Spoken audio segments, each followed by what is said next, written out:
2023. Pursuant to Section 13 of the Open Public Meetings Act, adequate notice of the time and place of this meeting has been given by prominently posting the amended resolution of regular scheduled meetings of the Planning Board of Princeton for February 2022 through January 2023. A copy was filed with the Clerk of Princeton on January 7th, 2022. Legal notice on the adoption of said resolution was published in the January 14th, 2022 edition of the Princeton Packet. Notice of this meeting also has been posted to the municipal website, princetonnj.gov/calendar. Pursuant to Executive Order 107, due to the state of emergency in New Jersey regarding COVID-19, the coronavirus, notice that all regular and special meetings of the Princeton Planning Board will be held electronically via Zoom, was transmitted to the Princeton Packet, Town Topics, and the Times, and was filed with the Clerk of Princeton on April 8th, 2020, and again on January 6th, 2021. Please note that this meeting is being recorded. During hearings on applications for development, members of the public will have an opportunity to comment and ask questions. Public comment is heard by the board after an applicant's representatives have finished their presentations and have been questioned by planning board members and staff. The planning board also invites public comment on proposed ordinances referred to this board by Princeton's mayor and council for our assessment of the ordinance's consistency with the Princeton Community Master Plan. However, please be aware that the formal public hearing for all ordinances takes place before mayor and council at a council meeting, not before the planning board. Those wishing to comment orally should virtually raise your hand by clicking on the raise hand icon at the bottom of your screen, or if participating by phone, by pressing *9. Oral comments will be taken in the order in which hands were raised. We ask with respect that members of the public express your views in 3 minutes or less. We'll have a countdown clock to help speakers keep track of time. Please note that speakers who exceed 3 minutes will be interrupted.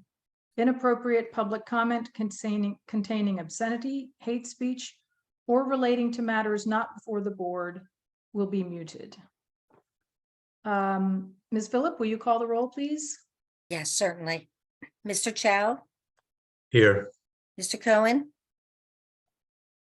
Here. Mr. McGowan, Here.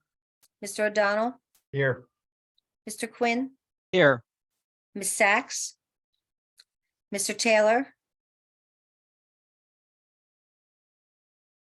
I saw Jack. There he Jack. was. Oh, there he is. Hi. Oh, Jack, can you unmute yourself and unmute yourself, Jack. All right. Here. Thank you. All right. thank you. Mr. Boddigheimer and Mrs. Wilson. Here. We have a quorum. Good. Announcements. I want to just quickly jump in and with a first announcement, and that really is a congratulations to Justin Lesko for his appointment as planning director. He is no longer acting. He is our planning director, and I know we're all happy about that. So thank you, Justin. I mean, for all your work, past and future, and thanks to the council for making it so. Thank you. I also want to let the board know that Tim Quinn and I have met and discussed subcommittees, and we have appointed those subcommittees, and a list will be distributed soon. But suffice to say that if you asked to be on a committee, you are on that committee. And there are of course, appointments, a few appointments over and above that, and you'll see all the detail, of course, when Carrie distributes that. But we want to wait until we're certain of the mayor's appointments, after the HPC and Environmental Commission take action before we distribute that list. So those are the announcements that I have. Other announcements by Mr. Quinn. Thank you, Madam Chair. This is not so much of an announcement as a point of procedure and an appeal. So the return of the AHO ordinance to this board reminded me of the need to advocate for the revival of the board's zoning amendment review committee, which is known as by the colorful acronym ZARC. It's a superhero. So everyone should be clamoring to get on ZARC. They don't have uniforms or anything. In 2020 and 2021, when amendments to the zoning code related to the municipality's affordable housing settlement were fast-tracked to meet court deadlines, ZARC was sidelined out of necessity. So acknowledging that, the planning board's rules and regulations and the municipal land use law call for more purposeful reviews of amendments to the code, or in Princeton's case, codes, than simple introduction by council, review by the full board for consistency with the master plan, followed by an eventual vote by council. I'm going to quote from Article 3, Section 3.1, letter C in our rules and regulations that ZARC is, quote, responsible for initiating or reviewing suggestions for the amendments to the land use ordinances. The MLUL is clear about amendments to the zoning code and the purview of the planning board. And I'll quote from NJS 4055B-26A, quote, prior to the adoption of the development regulation revision or amendment thereto, the planning board shall make and transmit to the governing body within 35 days of the referral a report including identification of any provisions in the proposed development regulation revision or amendment which are inconsistent with the master plan and recommendations concerning these inconsistencies and any other matters as the board deems appropriate, unquote. This 35-day period leaves more than enough time for ZARC to review the proposed amendments, including redevelopment plans, and report back to the full board. In my time on the board, ZARC has reviewed significant changes to the code, all of which included redefinition of terms. These included an amendment offering density bonuses for cluster developments to developers who set aside percentages of land for open space and affordable housing, amendments that created design standards for single-family homes. These are known colloquially as the Neighborhood Character and Zoning Initiative amendments, and amendments to the code related to signage in the central business district. I want to recognize the ongoing good work of our professionals, members of council, and the chair of the Zoning Board of Adjustment in harmonizing the codes of the former Princeton Borough and Princeton Township. After consolidation, this important unfinished business was just beyond the ability of an understaffed planning office to address. And the same was true of the master plan. But the work on the code has continued. We saw the map in December. And once the code has been fully harmonized and the new master plan approved, amendments to the harmonized code are inevitable. I'd like to see this board take the lead initiating and reviewing these amendments and any others, including redevelopment plans that might be proposed prior to the completion of the harmonization. The way to do this, in my opinion, is to revive ZARC. It seems to me that if we have a committee in our rules and regs, that committee should at least be serving the function it was designed for. To be clear, I'm not advocating that we table tonight's amendment to the code. I'm guessing a public hearing on this overlay zone has already been noticed by the clerk's office, And this particular overlay zone, which again is not related to the court settlement, has been before the board previously, to my knowledge. It's not related to the court settlement, has been before the board previously for discussion of its consistency with the master plan. But it strikes me that this is exactly the kind of amendment that ZARC would examine both for master plan consistency and, again, to quote the MLUL, any other matters as the board deems appropriate. And this review would be before it is brought to the full board. I'd like to see us reinvigorate ZARC, and I know that Saturday we have a retreat, and perhaps we could take up that issue. I'm adding stuff to an already crowded agenda, I know. Sorry for that, Justin. But anyway, thank you for listening. Yeah, thank you. It's an important issue, and fortunately, several members of the board expressed interest in serving on ZARC. So we have a path forward there, and I think it is a really good, an important step to reinvigorate that really important committee. Yeah. So thank you for that. Any other comments or excuse me, announcements from board members? Mr. Lesko or staff. Yes, thank you, Madam Chair. My announcement is our usual one about the master plan rewrite process. The next meeting of the steering committee will be next Wednesday. And I always get these wrong, so let me double check. The 25th from 2 to 4. It's going to be held on Zoom, and members of the public are invited to attend. The Zoom link is on the municipal calendar right now. We have an agenda that I meant to upload today and didn't, so that'll be uploaded before the end of this meeting.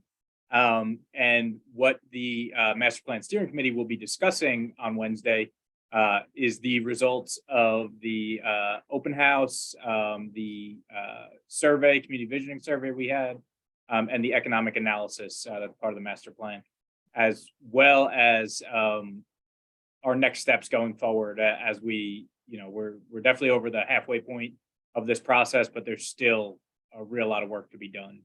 So it should be a very informative meeting, both in content that we've heard from the public and in how we're going to bring this into the 7th, 8th, and 9th innings. I love those baseball analogies.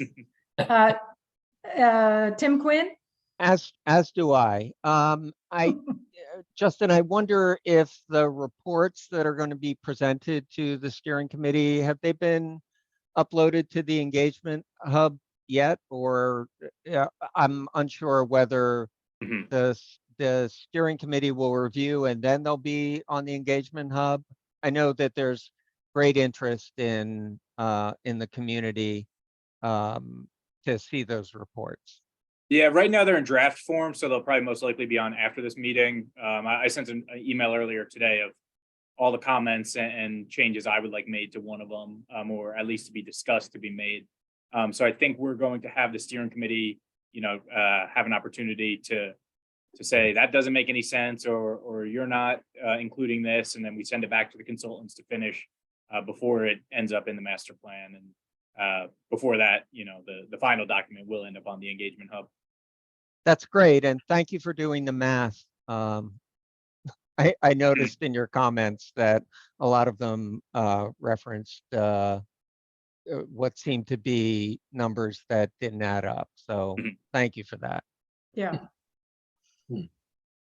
Okay, other announcements from board members or staff? Just I mentioned the retreat, and it's Saturday, closed to the public, and it's 10 a.m. correct? Yes. Thank you. 10 a.m. to 1 Always p.m. good to see a nodding head and affirmation. Yeah, 10 a.m. to 1 p.m. With lunch afterwards for those who are able to stay. Yeah, be there or be square. I will be Um, there and be square. Okay, moving on. So we have on the agenda oaths of office or oath of office. And we were talking about this a little bit, David Cohen and Mia Sachs before the meeting. I think because your appointments are re-upped year to year, you'll take a quick oath of office now, which we delivered to other returning members earlier in the month. And so Jerry, if you could do the honors. Yes, unless David and Mia, you were sworn in the setting at council or by the clerk's office. Not in our capacity on the planning board. No, okay. Okay, I'm gonna read sentence by sentence, and if you could just repeat it. I, Don't you have to I, raise your David right hand? Cohen, raise your right hand, I'm David Cohen. and Mia Are said, we doing this together or, you're gonna do it together. okay, well, presumably I'm not saying I, David Cohen, but Okay. Do solemnly swear or affirm Do solemnly solemnly swear swear or or affirm affirm that I will support the Constitution of the United States that I will support the Constitution of the United States and the Constitution of the State of New Jersey, and the Constitution of the State of New Jersey, that I will bear true faith and allegiance to the same that I will bear true faith and allegiance to the same and to the governments established in the United States and in the state, under and to the governments established in the United States and the state and in the state, right, under the authority of the people, under the authority of the people. Authority of the people. and that I will faithfully, impartially, and justly perform all the duties of planning board member. Too long. Break it down. And that Oh.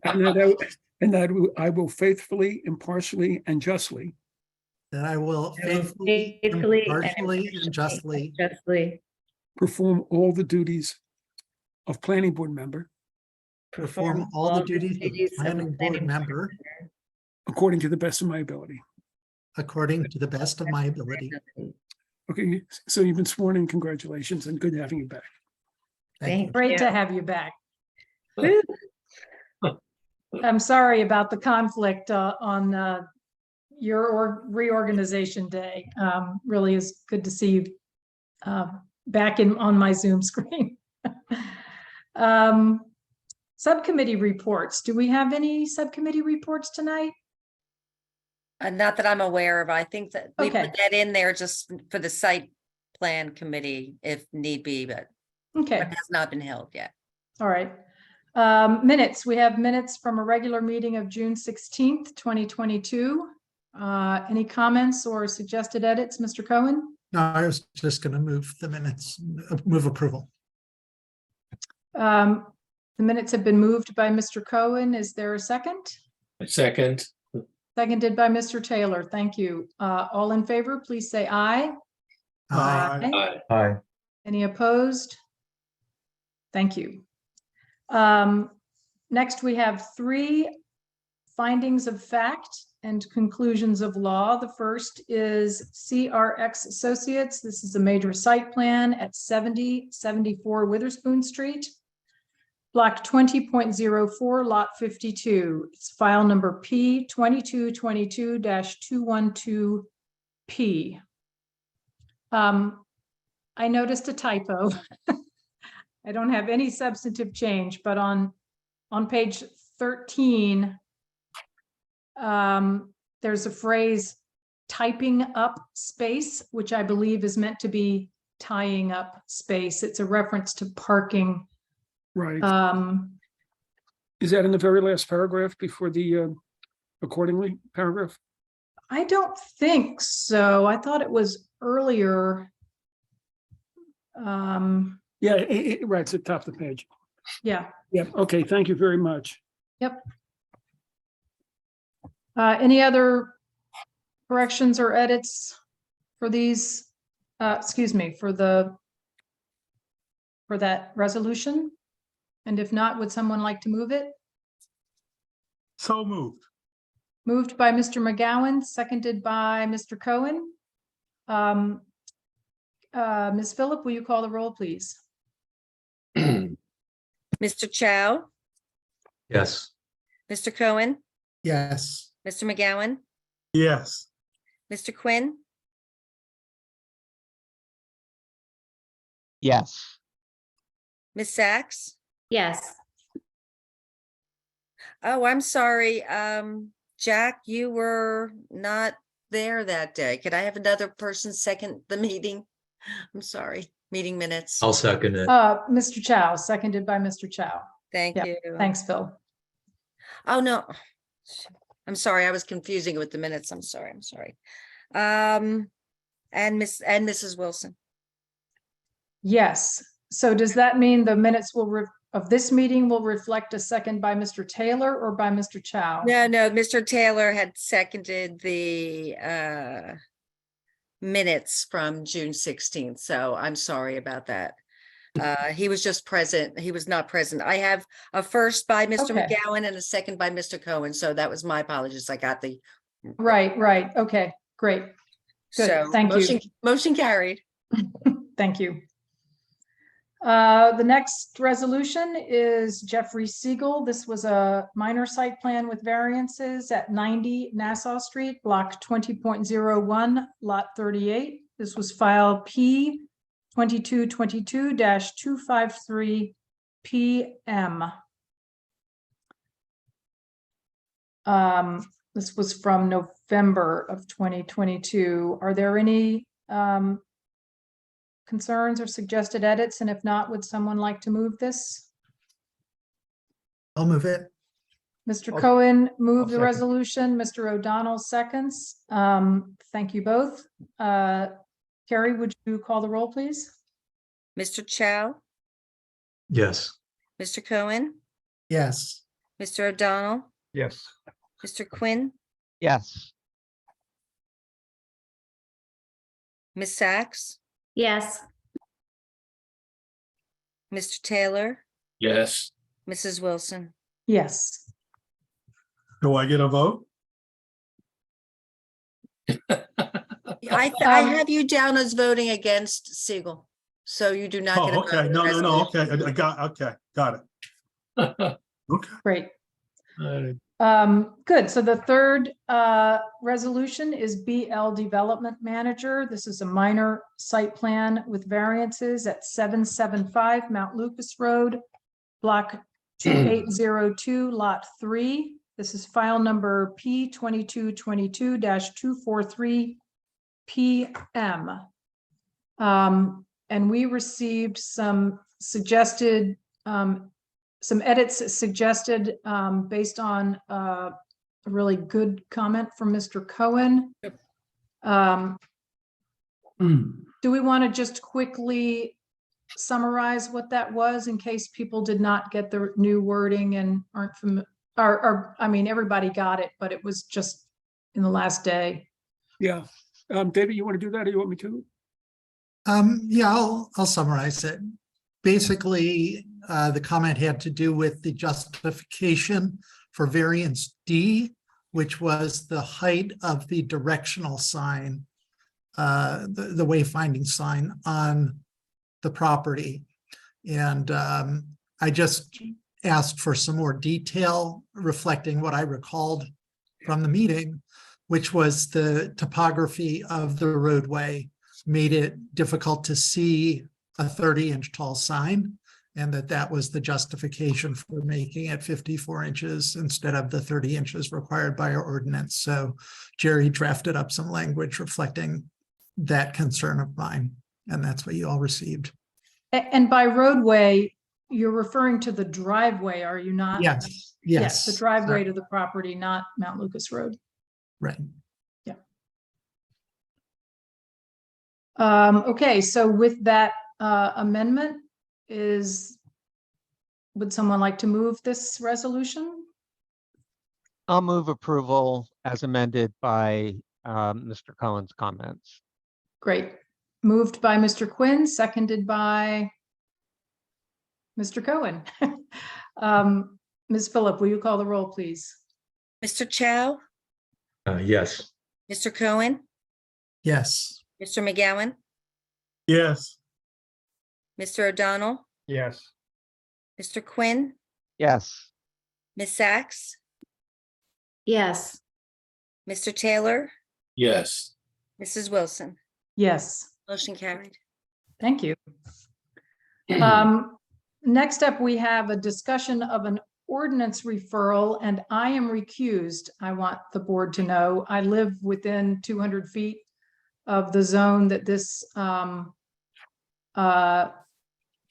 encompasses and incorporates. So with that, I'm recusing myself and passing the virtual gavel to Mr. Quinn, and would ask Ms.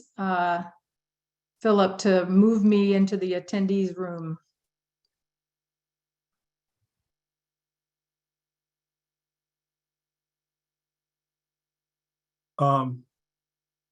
You're still And here. That raises the question then for me. I'm not entirely sure that I'm outside. I accidentally moved Alvin over when I meant to move Louise over. I apologize. I'll move him back and then we'll discuss.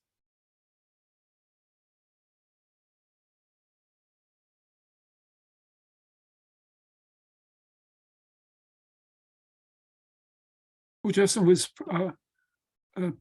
personal notice required, certified mail notice required for everybody within 200 feet? It was required for the council meeting, yes. Okay, and Alvin, did you get it? Did you get that notice? He's coming back in right now. Okay,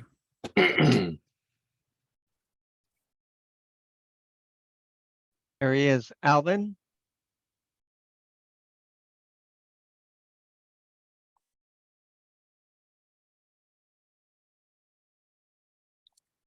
Alvin, your video is not on and your audio is not on.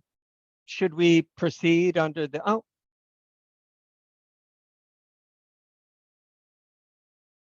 And now appears He's to be gone probably joining again, us and he's probably rejoining us. bouncing back and forth. Hey, Alvin. Alvin, personal certified mail service was required and noticed before the council. Did you get that? I'm sorry, I just joined back in. Okay. That was my fault, Alvin, sorry.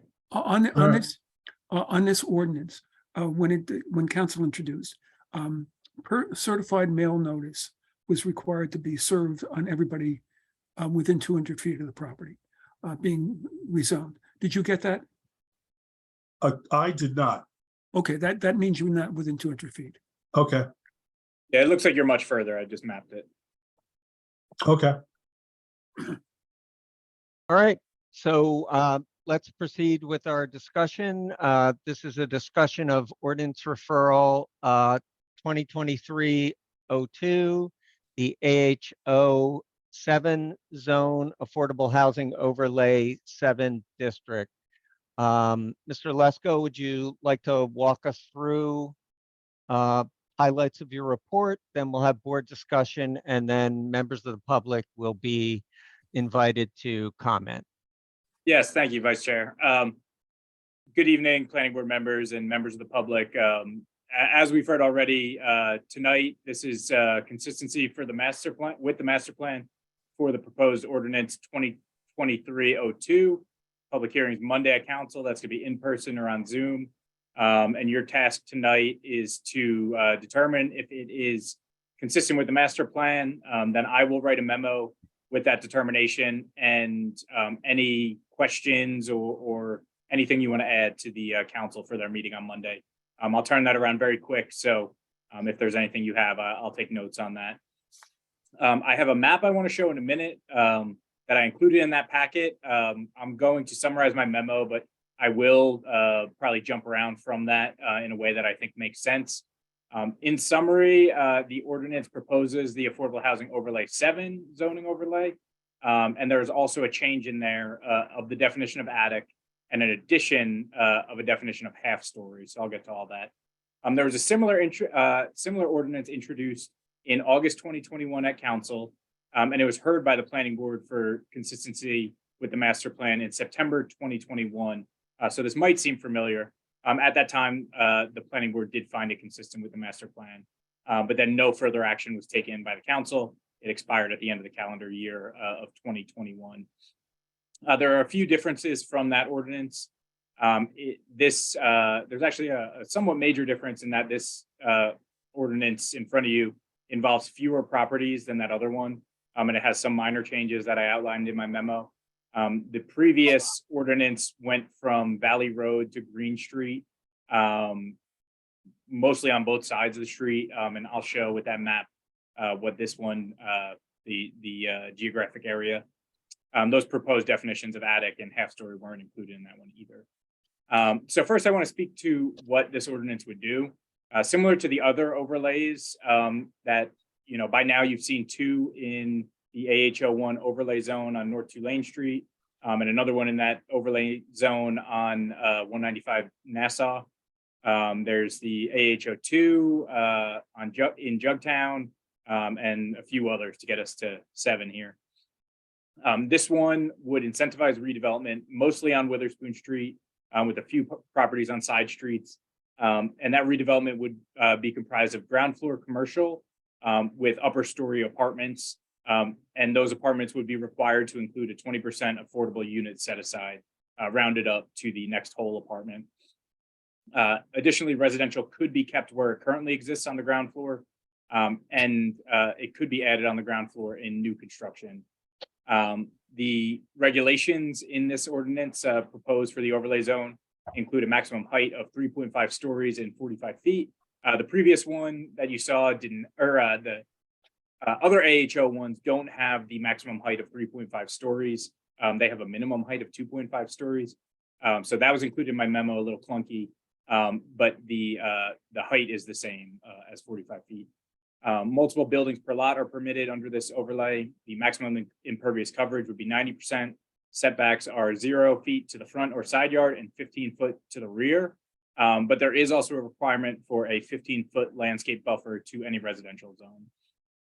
The off-street parking requirements are the same as the other existing affordable housing overlays. And those requirements are no new off-street parking for the first 5 units, combination of existing and new, and 1 space for every unit above that. There's no off-street parking required for non-residential uses. These are somewhat similar to what's there today, with this being on Witherspoon Street with metered parking in front of it. So now I will share my screen and show the map. I think that really tells the story. Says my screen is still loading. Okay, and can you see this map now? Yeah. Yeah, great. So the properties included in this proposed overlay are in pink and green. And I'll get to what that means in a second. The underlying zoning is B1, former township, up here. It is R4 for these parcels and these parcels, if you can see my cursor, in the former borough, and the RB zone in the former borough. This is an overlay zone, so that all these underlying zoning is still in place. There's no requirement to use the overlay. It doesn't make anything a new non-conforming structure. And really there's no requirement for any of the property owners to use this overlay. Just, so we're all on the same page. There is a list in the ordinance of the buildings that exist today that are required to be retained to utilize the overlay. Those are the properties shown on here in green. The parcels in pink do not have that requirement to retain the existing buildings. And then this hatching, which is somewhat light, if you want me to zoom in, shows the extent of the Witherspoon-Jackson Historic District. And why that's important is because the ordinance states that nothing in the overlay ordinance is intended to supersede Historic Preservation Commission approval. And the demolition permit requirement, is still there for properties in the district, whether they're green or pink. There are 7 parcels, it should be noted, that don't they're not in the historic district, and they don't have the requirement to retain the building. And those are located up here. There's one here. That's the Hilton store. And then there's 3 down here, the Chinese restaurant, the newer apartments, and 145 Witherspoon office building. As I said earlier, the other proposal went up and down the street, all the way to Green. Here's the Robeson House, not included in this overlay. And it went all the way up to and including the Valley Road School. Let's see. One thing that I just want to note real quick, staff thinks that there's a drawing issue with the way that this B1 line is. This is the same way it's included on the map that was prepared for the ordinance. We're going to investigate that by Monday, by the time it's actually heard. We just want to verify that, you know, if those are intended to be B1, it seems a little strange that they would go all the way into the block. So I think it might be to do with our old zoning map and how thick the line was. So we'll make sure we have an answer on that, particularly as it relates to, in this case, the buffer for residential properties.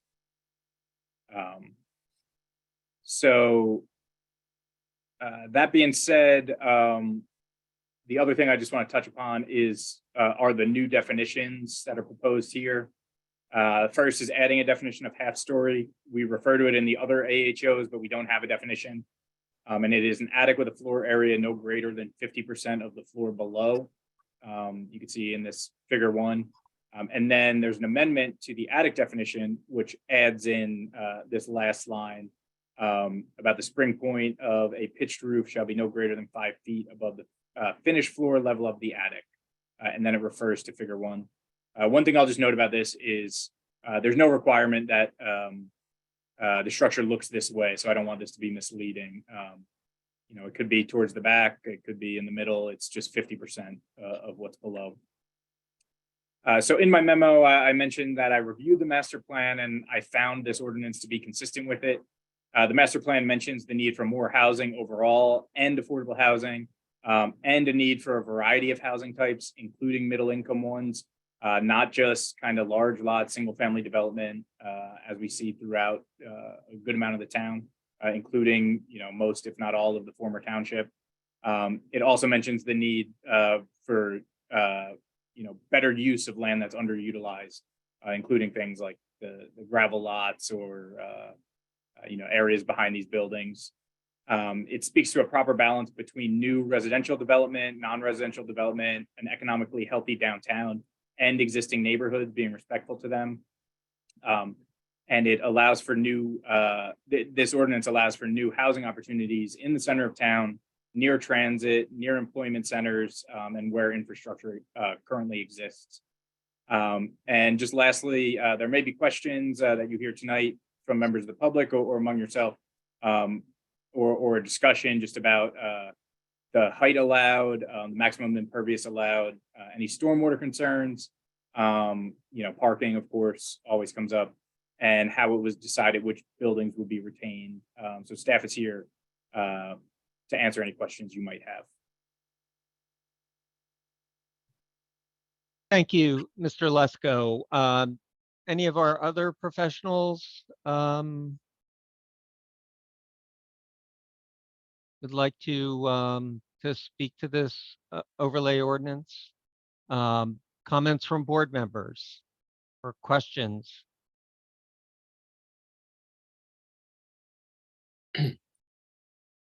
Mr. Taylor. Yeah, the common sense of what's been proposed, I think, is clear. I must congratulate our staff. I think it's an extremely well-written document and that we should approve it. The only question I have, I gave attention to the word realistic opportunity. And I guess what I didn't really understand or have in context when I read it, what are the problems that we face in achieving the goals of the master plan in the absence of this kind of overlay? What's the background of needing to do the overlay beyond creating consistency with the master plan? That's clear, and it's important to highlight. I get that. But what were the problems for the kind of development that's proposed or encouraged that make this realistic versus what it was? It looks like Councilman Cohen, do you want to answer that first, or do you have another? Yeah, I did want to respond to that, Jack. In, I think, the previous 25 years before we reached our current settlement with Fair Share Housing, there was a total of, I believe, Mia, you can correct me, of 7 new dwelling units created, or 7 new affordable dwelling units created in the former borough. In other words, the zoning that we had in place for those 25 years was not incentivizing development of any significant amount of affordable housing. So, you know, the overlays that we had already put in on Nassau Street were in part intended to address that, but we feel it's appropriate in this neighborhood as well. Council feels. Ms. Sachs. And I'll just add to what David said, that affordable housing doesn't build itself as much as we would like for that to happen in Princeton. It's not something that most people are able to do. Even if they would like to do it out of the goodness of their heart, it does cost money. And this allows for a density bonus so that the person who is constructing the building can actually afford to build the units. So that's, you know, it's a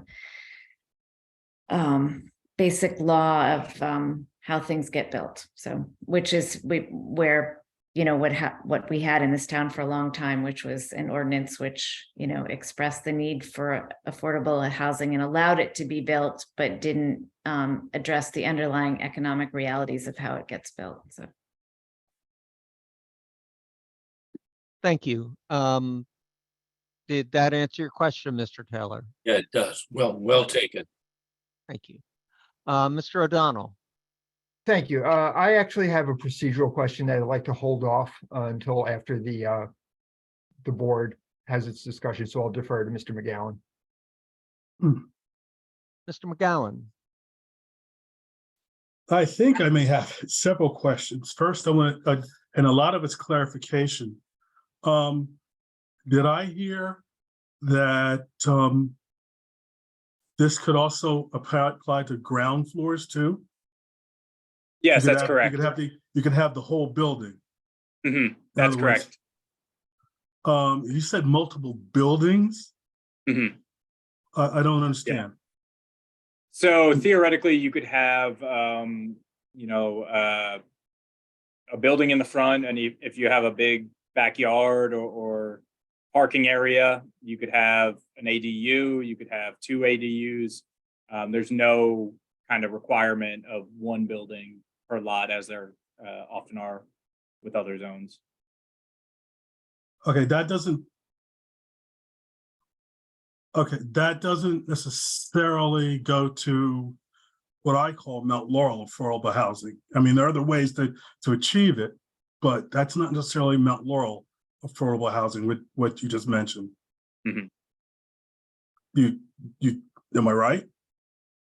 In When the I say- sense when- that, when- yeah, this isn't just tear down what's there and build 5-unit or 10-unit. You could, you know, have an existing house, build 4 units in the back, you know, whether they're townhomes that share walls or whether they're 4 separate units. One of them would then be affordable. Well, you gotta have 5. Now, again, this is the other question. This is not gonna apply to any building that's less than 5 units. If it's 4, there's no 20%, as far as the 20% set aside goes. Mhm. Now, and again, I mentioned that because, and my example, directly across the street from Community Park School is the old Waxwood residence. That was torn down, and it looks like 4 apartments have been built there.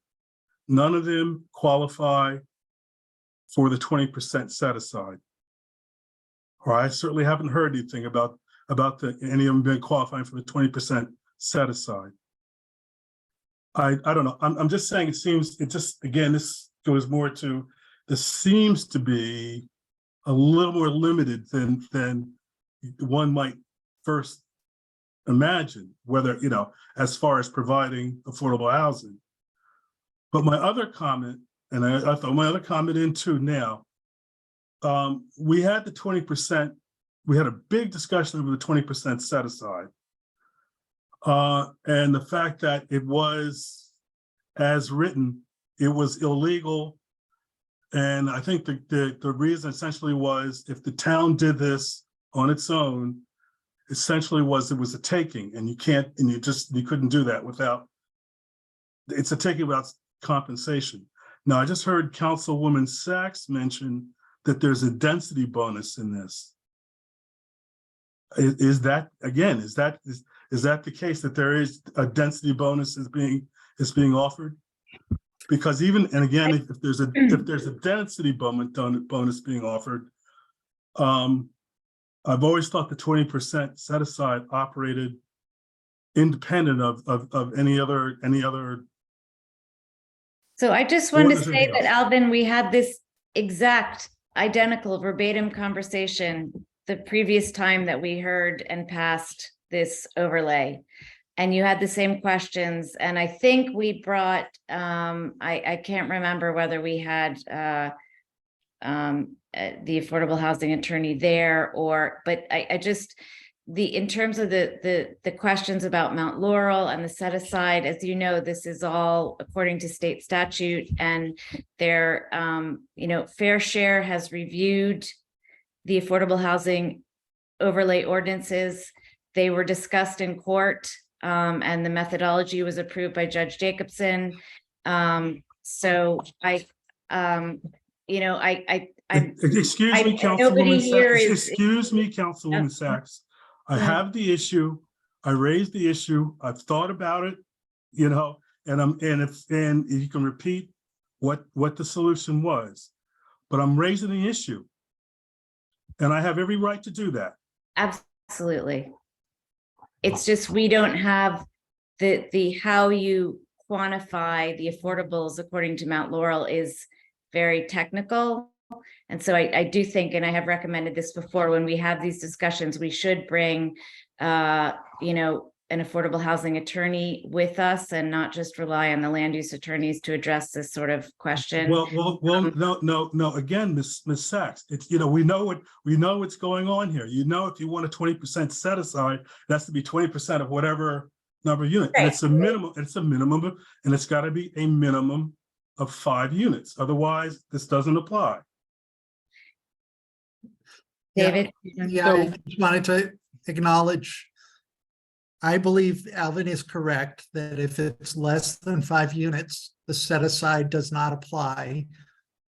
The reason that this is different from what we had previously, and you asked the question about density bonus, we don't have a density requirement in units per acre here. So it's not perhaps what you would conventionally consider a density bonus. However, we do have liberalized height allowances, we have reduced setbacks, and we have an increased amount of impervious coverage that's allowed under the overlay. So I would consider that a density bonus in effect, if not, in literal terms. And I think that we still could get projects like the one across from CP that you were referencing, because they're permitted under the underlying zoning. However, this overlay incentivizes not doing that, but rather doing more units so that we actually do get some affordable units as part of the project. Thank you. Mr. McGowan, additional questions or comments? Let me think for a minute. Okay, well, you're Someone else free can to comment. raise your hand again. And I would just, before calling on Mr. Chow, I'd just like to clarify, ask Justin for my own knowledge and probably for the knowledge of the board. this overlay zone was not part of the third round settlement or the whatever round settlement with Fair Share Housing, correct? So this is an additional overlay zone utilizing the tools that were created in the negotiations between Fair Share Housing and approved by Judge Jacobson. Mhm. And Yeah. I see Council President Sachs nodding, and I always like to see people nodding when I'm making speeches. Mr. Chow, Yeah, Justin, could you help me understand how that 20% set aside works? So let me take an example. If you have one of the lots and that house is designated as it has to remain, so then you're trying to the developer would try to shove 5 units onto that lot while retaining the original unit or the original building, or can they modify the original building, put 2 units in and then add another 3 units in the back? Is that how it works? That Yeah, I you don't- count up all the units between the existing and then whatever additions or ADUs that you add to the lot? Yeah, that's how you would do it, the total number. I mean, I don't believe you could kind of piecemeal it, you know, the way you described, add 2 in next year and then add 3 more the year after to prevent it from, you know. Okay, yeah, they would present a Yeah. full plan with all the units. Okay. Mhm. And then when you apply the 20% rule, let's say they only had 4 units on the lot, that the 20% rule means 1 out of the 4 at minimum has to be affordable? That was my understanding from reading the ordinance, but based on the conversation we just had, I would like to get further verification from an attorney before I, you know, have anyone believe that. Mr. Bridger's camera popped on, so I mean, I think it does apply. If you build 4 units, it's 20% of 4. You know, you would do And one you unit. round up. round it up to the You're next only full allowed- unit. You're Okay. not allowed multiple units under the current zoning on in the RB zone or the R4 zone. You're only Okay. allowed 3 units. So if you don't go under the existing zoning, you go under this. So I would say, you know, financially, it's not, there's no incentive to build 4 units. Yeah, Yeah, you okay, wanna that's my put it concern. Because I don't know the exact lot sizes, but then it seems to me you're going to get very small units if the developer wants to get 5 or more units onto those lots. So, you know, you're talking about whatever single rooms studios that are whatever 600 square feet. So you're going to have very small units. Well, you could, but you still have to comply with the UHAC, Universal Housing Affordability Controls under the old former COA, which deem that you have to have a 3-bedroom, a 2-bedroom. You have to have a certain unit mix of bedroom Okay. sizes, as well as income distribution between very low income, and moderate income. So, Okay, so that's a constraint that comes in, Yes, and it may be hard for them to meet or to get to 5 units, given those size constraints. Okay. Okay, all right, thank you. Thank you, Mr. Chow. Mr. McGowan, you indicated that you wanted some time to gather your thoughts, and do you have additional questions or comments before I go to Mr. O'Donnell, who I believe wanted to wait until other members were heard? No, I don't think so. Okay. Mr. O'Donnell. Okay, thank you. Mr. Quinn, you said that after the board discussion, you'd throw it open to public comment. And I think it's just a procedural question. I believe that it's been the practice that we not have a public comment for the ordinance discussions. And that I believe that Ms. Wilson actually stated as much in her opening announcements. As much as I hate to stifle public comment, I just would like a ruling on that. No, I I believe in apologies if I misheard, but I think she said the opposite, that we do allow public comment. It's always been the practice of the board on ordinance referrals to allow public comment, and that their additional public comment is available at council. I wouldn't want to bring her over just to clarify that point, but we've discussed this as an executive, not as officers, and in officers meetings where it was clear that we would like to continue to follow the long-standing policy of the board to allow public comment on ordinance referrals, and to remind people that where the real action is at council, which I think is, if I heard Mr. Lesko correct, is scheduled for Monday evening. Is that correct? Yes, that's correct. Assuming that we find this consistent with the master plan. Okay, great. Thank you very much. I'm sorry if I misunderstood. No, I mean, it seems that we've discussed this several times over the years, and we did fall on allowing public comment. So other board members with questions or comments? Then we'll open the public comment period. There are 2 people with hands up. So Kerry, would you bring 3? Josh Cinder over, and then Veronica Olivares Weber, and Maria Huega, Michael Floyd, and Walt McCall. I'm sorry, I'm just going to butcher your name, but we'll begin with Mr. Zinder. And we don't swear people in for comment on ordinance referrals, correct, Mr. Muller?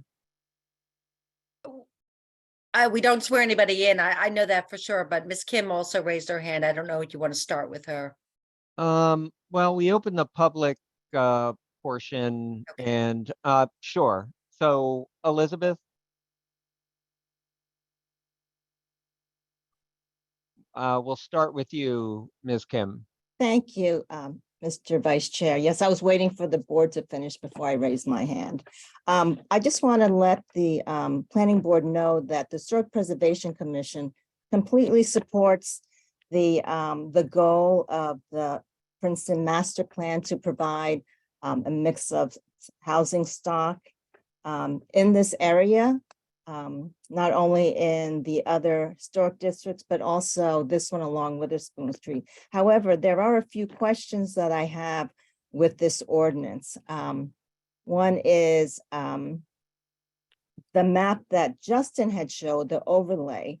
There were properties that were identified as buildings required to be retained and buildings not required to be retained. So I'm just wondering if someone could give some clarification, because both that are retained and not retained are within the historic district. And I'm just wondering how that came to be.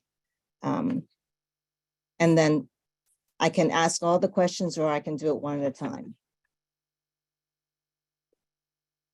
I could touch upon that, but I don't honestly have a full answer.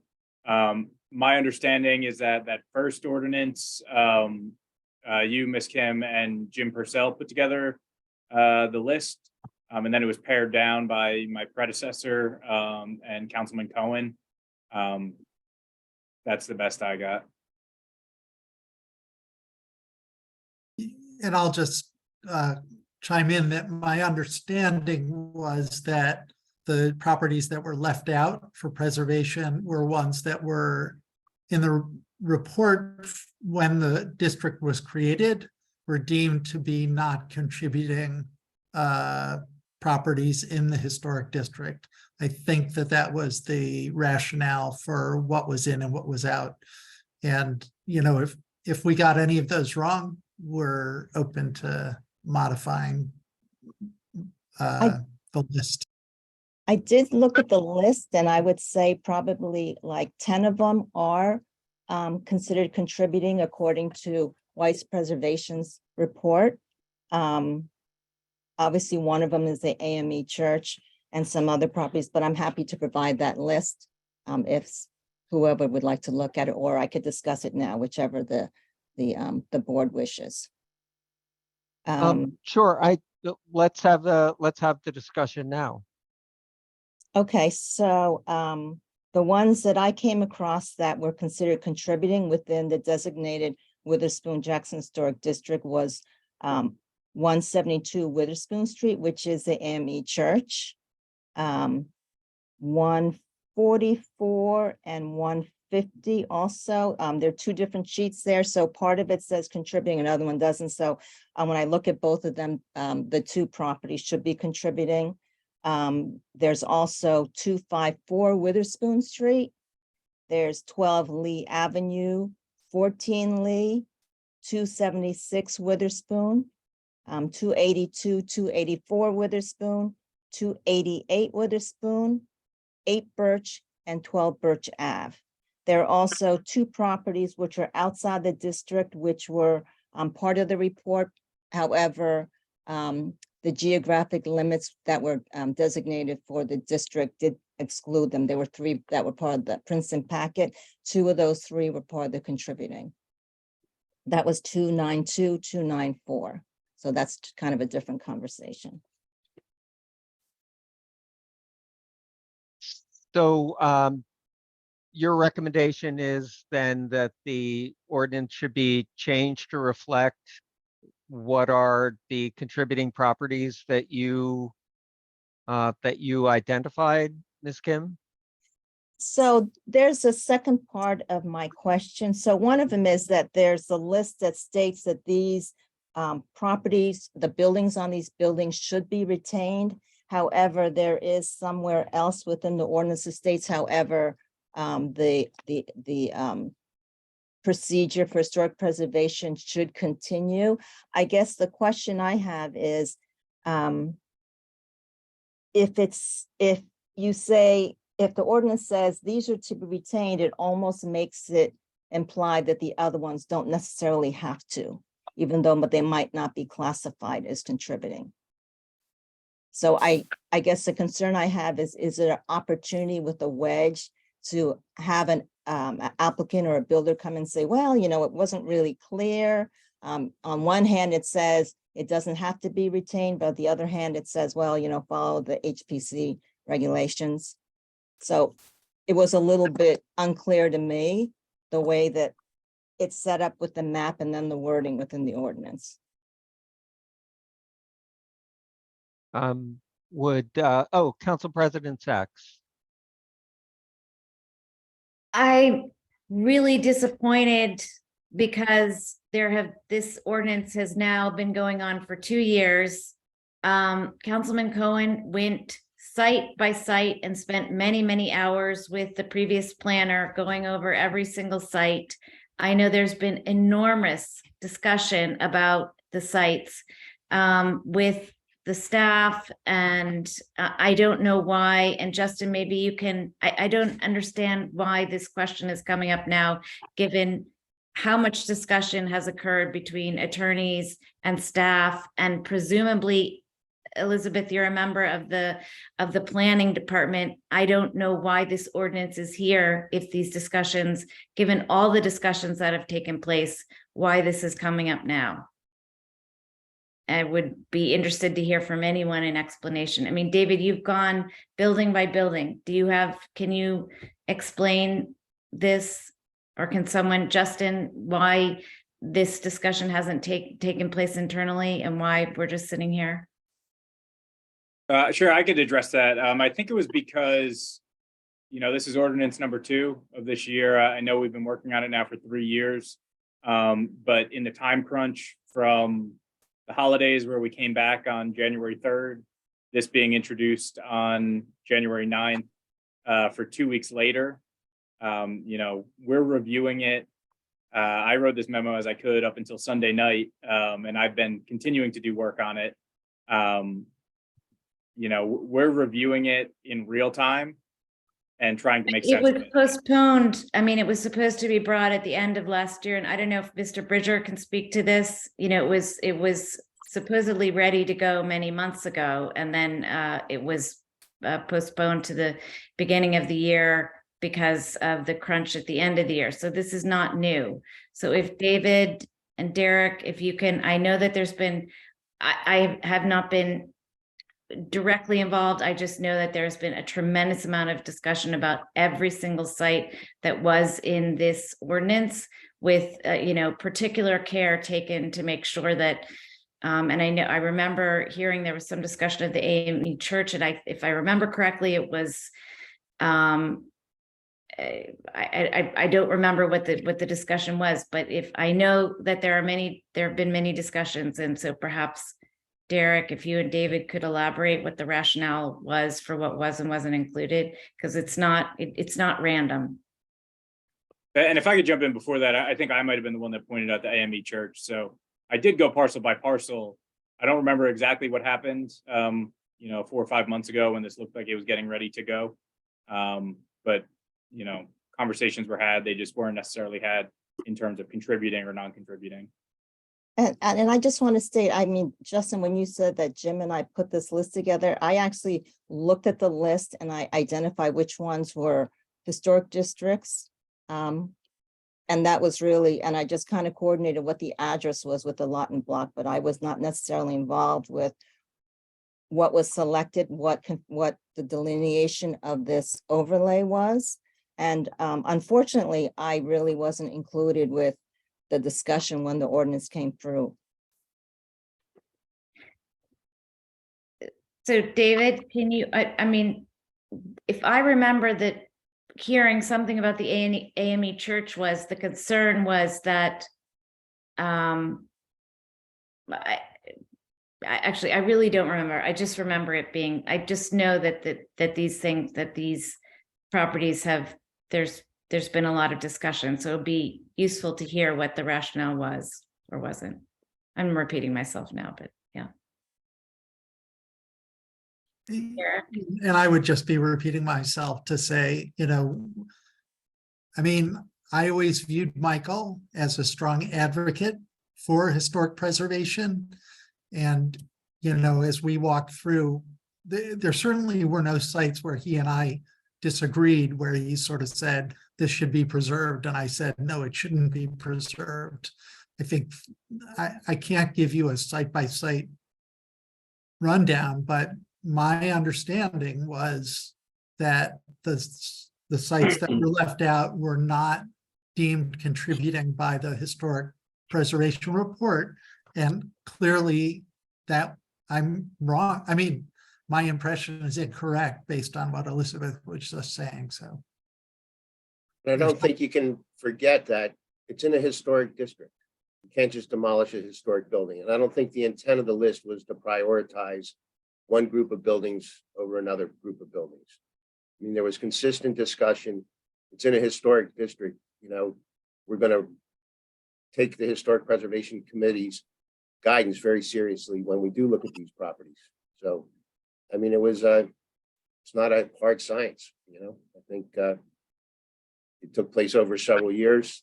And the reason we didn't get this addressed last year was just, there was not a lot of meetings at the end of the year and things like this happen. We have discussions like this. That's part of Princeton, people look at this, they pay attention to it and they study it. So, but I think the fact that they are in a historic zone gives them a degree of protection. Am I right, Elizabeth? Or, I think that there's a degree of protection when the application is solely in the jurisdiction of historic preservation. But as you know, if it is in the jurisdiction of the zoning board or the planning board, HPC really serves as advisory, and, obviously they make their recommendations, but it is up to the Board of Jurisdiction for them to decide. but the Board of Jurisdiction still has to outline any reasons that they might go against a historic preservation suggestion. So, I mean, that's always been an advisory board regarding major site plans and this type. So. Right. Elizabeth, what difference would using this overlay have in an application compared to using the current zoning, tomorrow.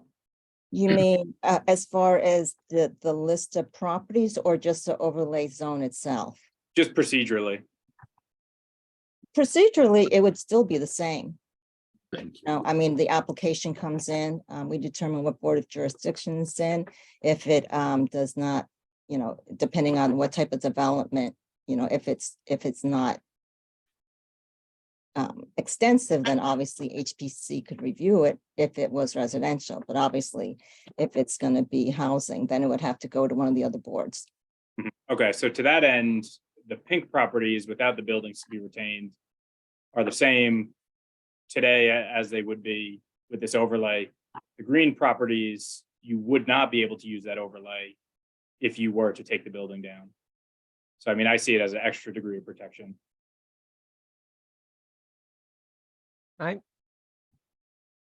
I'm confused and I'd also put in another plug. Council President Sachs missed my remarks about Zark at the beginning of the meeting, but this is the kind of detailed work that is done by a subcommittee of the planning board where it's a public meeting where these matters could be addressed. I mean, I'm uncomfortable referring an ordinance forward that could result in properties in a historic district being designated as not being retained. I'm uncomfortable with that language. I hear you too. I think there's I'm not sure exactly what happened here, but it's very disappointing. I'm not, there has been, I would say there is no committee that could have done more work than, from my understanding, has happened on this ordinance. I think that the part of this is the feeling that because of the historic overlay that things could, there is that provides protection, but if it does not provide the type of complete protection that was described, then I agree, we have some concerns here.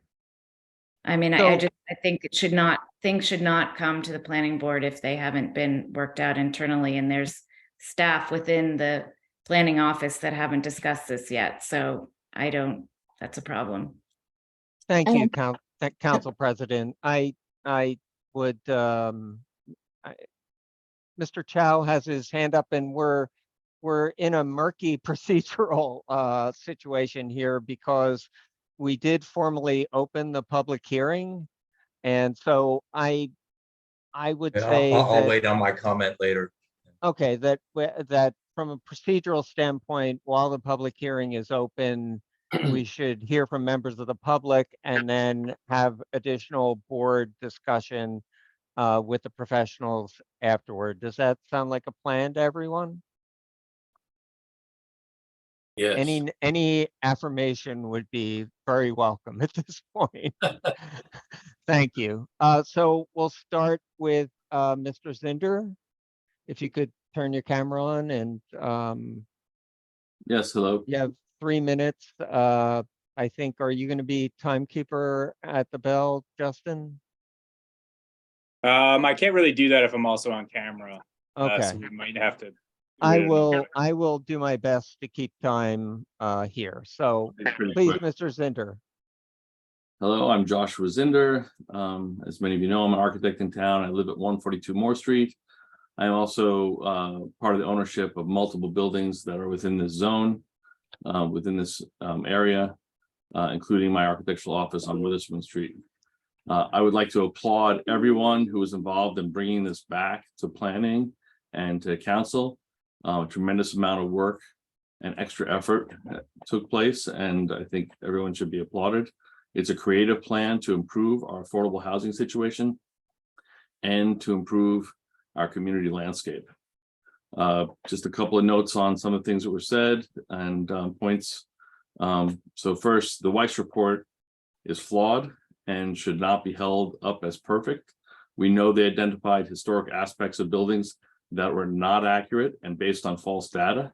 Please remember that no matter what, any property will still need to go back to HPC if they're within the historic zone. And this is a reasonable list of properties to be maintained. And it actually provides an extra degree of protection. Okay, it does not incentivize demolition of any building. Okay, it just ensures that for those people who do want to build this affordable housing, these particular buildings cannot be taken down. If you take down those buildings, you cannot take advantage of these incentives, the FAR and the density and the other things that are part of this overlay. This is extra protection for those buildings that are noted. You know, back to one of the comments I think Alvin had, question about multiple buildings. In this zone, there are existing properties that have multiple structures on them. So it's just the way they are now.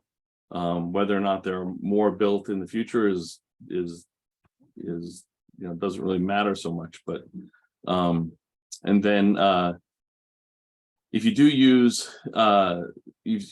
you know, if you use this overlay, you need to provide affordable. That's part of the requirement in order to take advantage of the incentives that are a part of it. Unless you provide 20% of your project as a minimum affordable, you could not take advantage of this. So if you're going to build 3 new apartments or 3 townhouses here, and that would be outside of the current zoning that you would need to use this overlay for, one of them would have to be affordable. If you built 4, one of them would have to be affordable in order to take advantage of this overlay and the incentives that it provides. Next, density is calculated based on living spaces in these zones, not just bedrooms or not just occupancy, as many communities do around the state.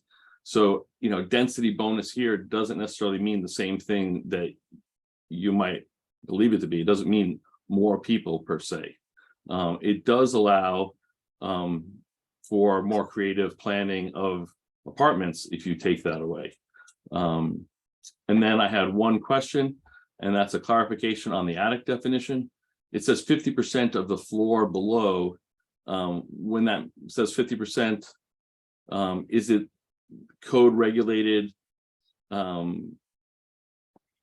You know, so if you have you know, something that is occupiable space, 50%, or is it, you know, from any height of the attic? You know, I think that might, you know, is it the floor area or the floor plate? I guess is the question. Is it, you know, occupiable space or the floor plate? I think that might need a little clarification. And that's really a question in the definition.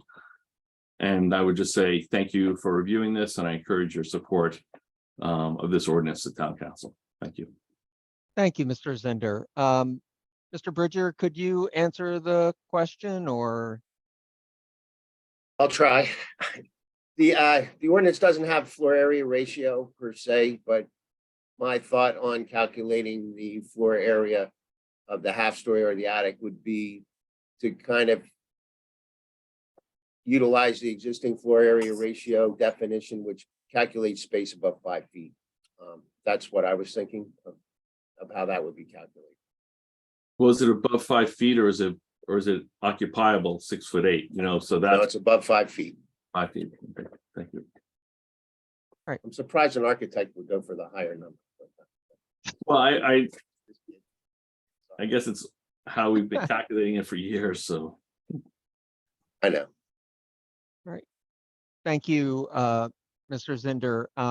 Next The next is person is Veronica Olivares Weber. Hi, my name is Veronica Olivares Weber. I'm the Chair of Human Service Commission, but I'm here on my behalf. For me, my questions are more related to what are going to be the plannings in terms of the people who live there. It's my understanding that a lot of the residents who live there is mostly a lot of the Latino community.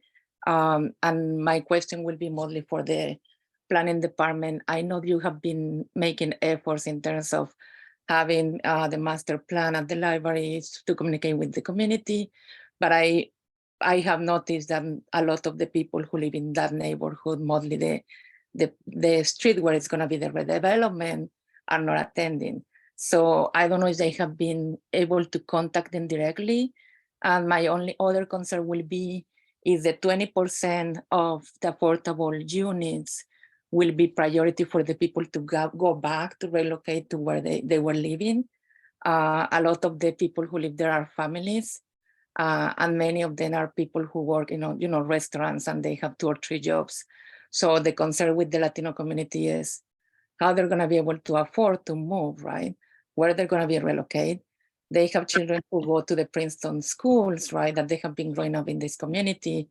So how they're going to be able to, to relocate, where they're going to be relocating, and then whether they're going to be able to go back to their home or give some priority in terms of affordable housing.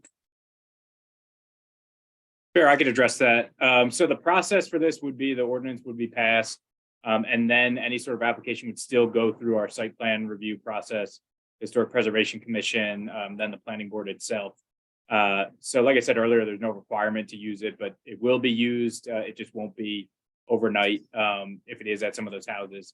I don't, our department doesn't have any sort of, relocation requirements or anything like that. So that really wouldn't be up to us, unfortunately. Although I certainly, like you said, we're trying to get as many people involved as possible with the master plan, particularly from underrepresented communities.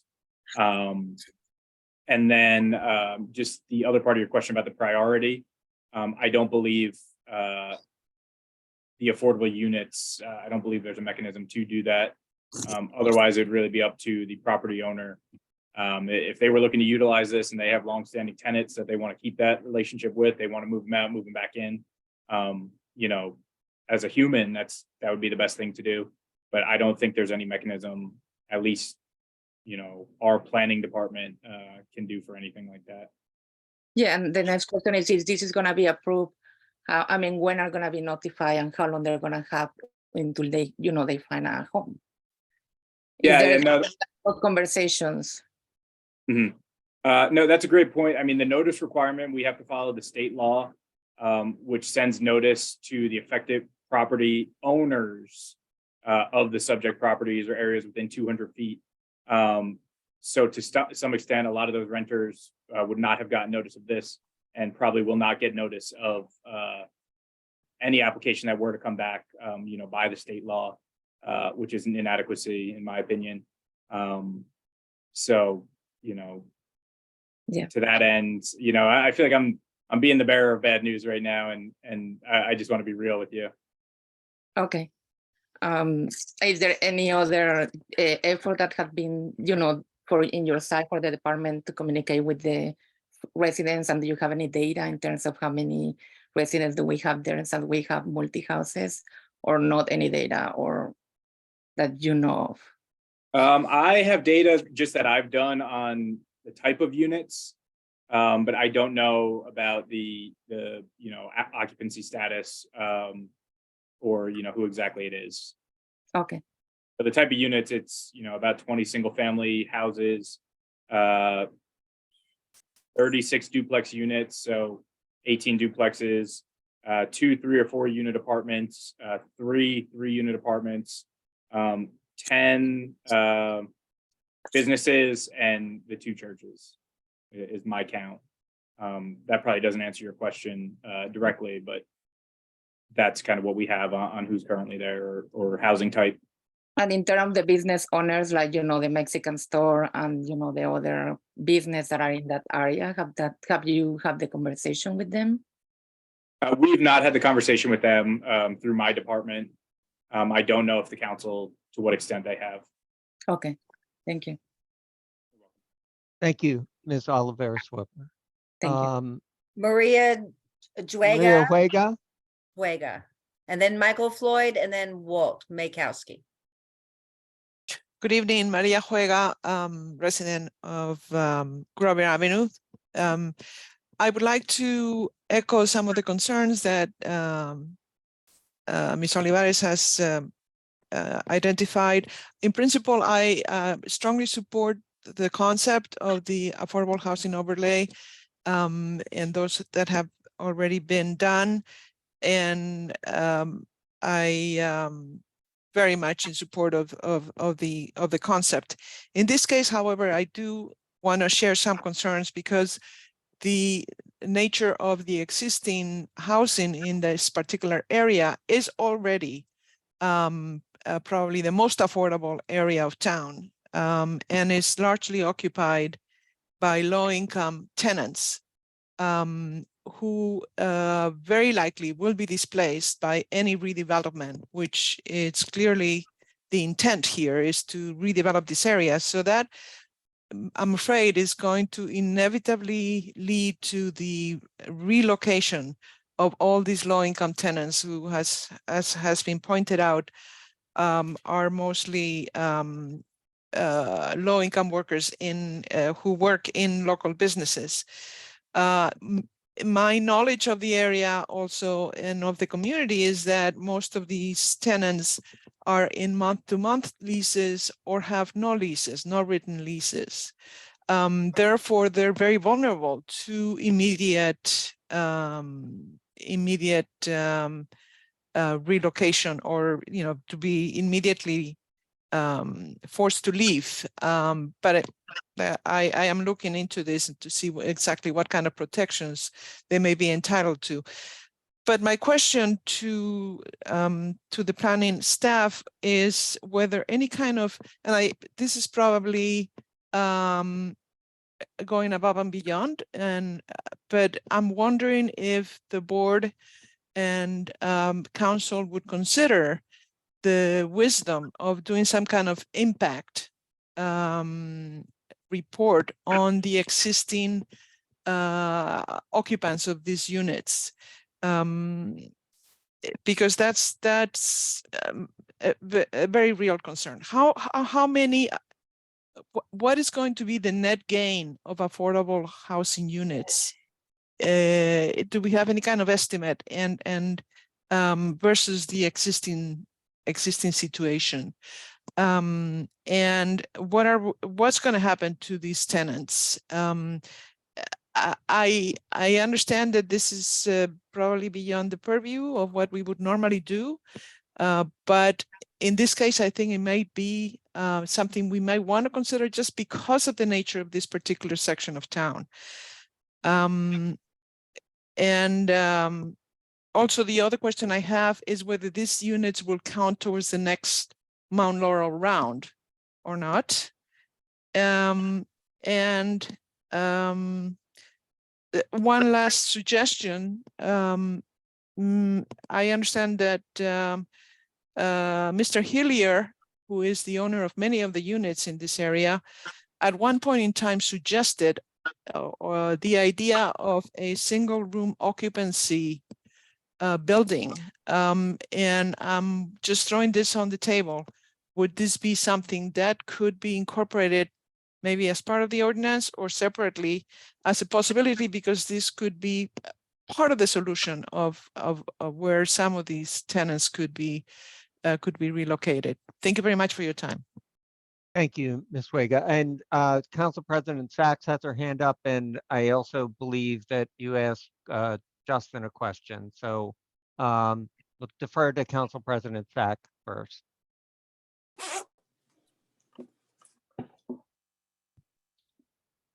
Sorry, I think I'm mute. Unfortunately, there's a lot that cannot be said in the context of this public hearing, but I will say that there has been a tremendous amount of discussion and thought about the situation of the residents in those units. And the unfortunate reality is that there is no protection for them remaining. And there are many different plans for, this zone incorporates a number of quite a few different owners. One owner that was mentioned was Bob Hillier. I know that Bob has had fairly extensive discussions with the town about his plan to provide options such as the single, what Maria Huega referenced as, smaller units for day laborers. As I said, I'm hesitant to go into too much detail because there are people who live in these buildings who need protection for various reasons that I'd rather not go into, but I think everyone understands. What the town, I think, does not want to see happen is someone who is not committed to those residents who would come in and kick everybody out and not have a commitment to the residents or to the vision. The commitment of this community. We're not we're a welcoming community. We're not a sanctuary town, but we are a welcoming town, and we have a commitment to that. And that has been definitely the underlying motivation in crafting this ordinance, is to ensure that that commitment to be a welcoming community is upheld. There is no way to compel existing owners on the street to continue any current arrangement. Any of the buildings in which those precarious occupants live now, the owner could at any moment sell, and we have no recourse as a town and no ability to provide protection. This has been something that has factored into the discussions that have gone into this overlay. It's not about thinking about the theory of Mount Laurel, it's about the reality of who lives there. And so I wish that I could be, go into more detail, but I can't. I just want people to understand that it's a very challenging situation from the humanity perspective, and that has certainly underscored the discussions on this, including part of the overlay has been the combination of this along with the work that was done in the sewer connection fees last year that would enable a laundromat to be built. So I'm just going to leave it at that.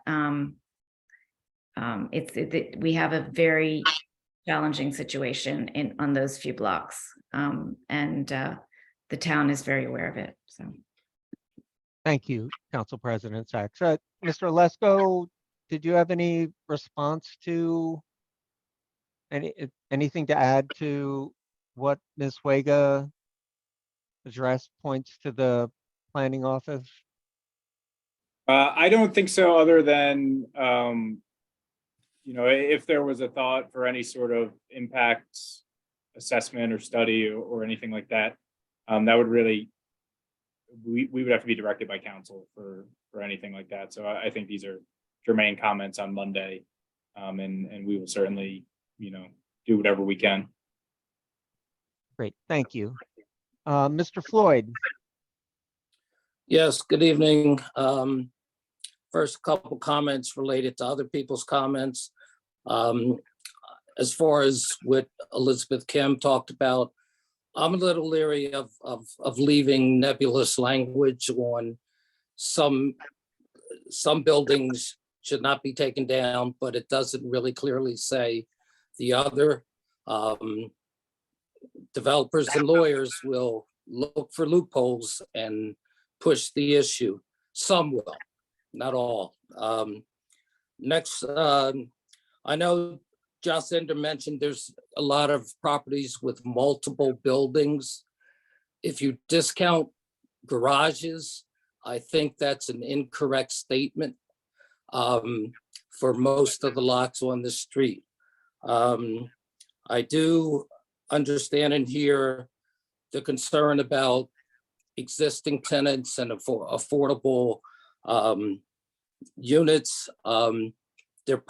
I think there will be some instances where there won't be a net gain, on a smaller lot where it's already occupied by a low mod And not even talking about getting below that affordability, where if they produce 4 units, there may not even be a net gain in number of affordable units. There'll be a net gain in maybe some middle income units and if not, some even more expensive units than that. I did have, anyway, let me go on. My major thing, well, before I get to that, I had concerns in the past about height. A lot of, there's buildings of various heights on this street, but a lot are even below the existing 35 feet. So I understand you have to put some incentives in there. I just hope that it doesn't get too inconsistent with the character of the neighborhood, which is one of the things you were looking at and references in Mr. Lesko's memo, and also that it's respectively integrated with the existing neighborhood. And this gets to my main concern. When you put a couple things together, increasing the coverage or permitted coverage from 30% to 90% on its own may not be too bad, but within both the existing RB ordinance and carried forth in this ordinance is the 0% side yard setback, meaning anyone that participates, actually now they don't even have to do the overlay, can actually build, if it's consistent with the current zoning, all the way to the lot line. I definitely don't want to see, and I don't know, Mr. Lesko, could you put up the map, the color-coded map again? I just want to just point out a situation. If you look on the east side of Witherspoon by the cemetery entrance, all those lots are basically single, they have single structures on them. Most, I think one is a duplex right next to the entrance. All the rest are basically single family structures that have considerable setbacks because that's how people built their house. This would clearly give anyone that buys a lot and wants to redevelop under the overlay can build to the lot line. If I'm living next to that particular lot that builds to the lot line for additional structures in the back, and it's going to be and it could be up to a 90% coverage, I'm going to be pretty unhappy. And I think with a 90% coverage and the 0 side yard setbacks and the 45 feet height, that is very onerous, not in every place along the street, but in a significant part. And I can't predict what will be developed and what will not. But I think you should look at the combination of the 90% coverage and the 0 lot lines and maybe, not be so onerous, because it will not be respectfully consistent with the character, in my opinion. Those are my thoughts. Thank you, Mr. Floyd. Walt Mikowski.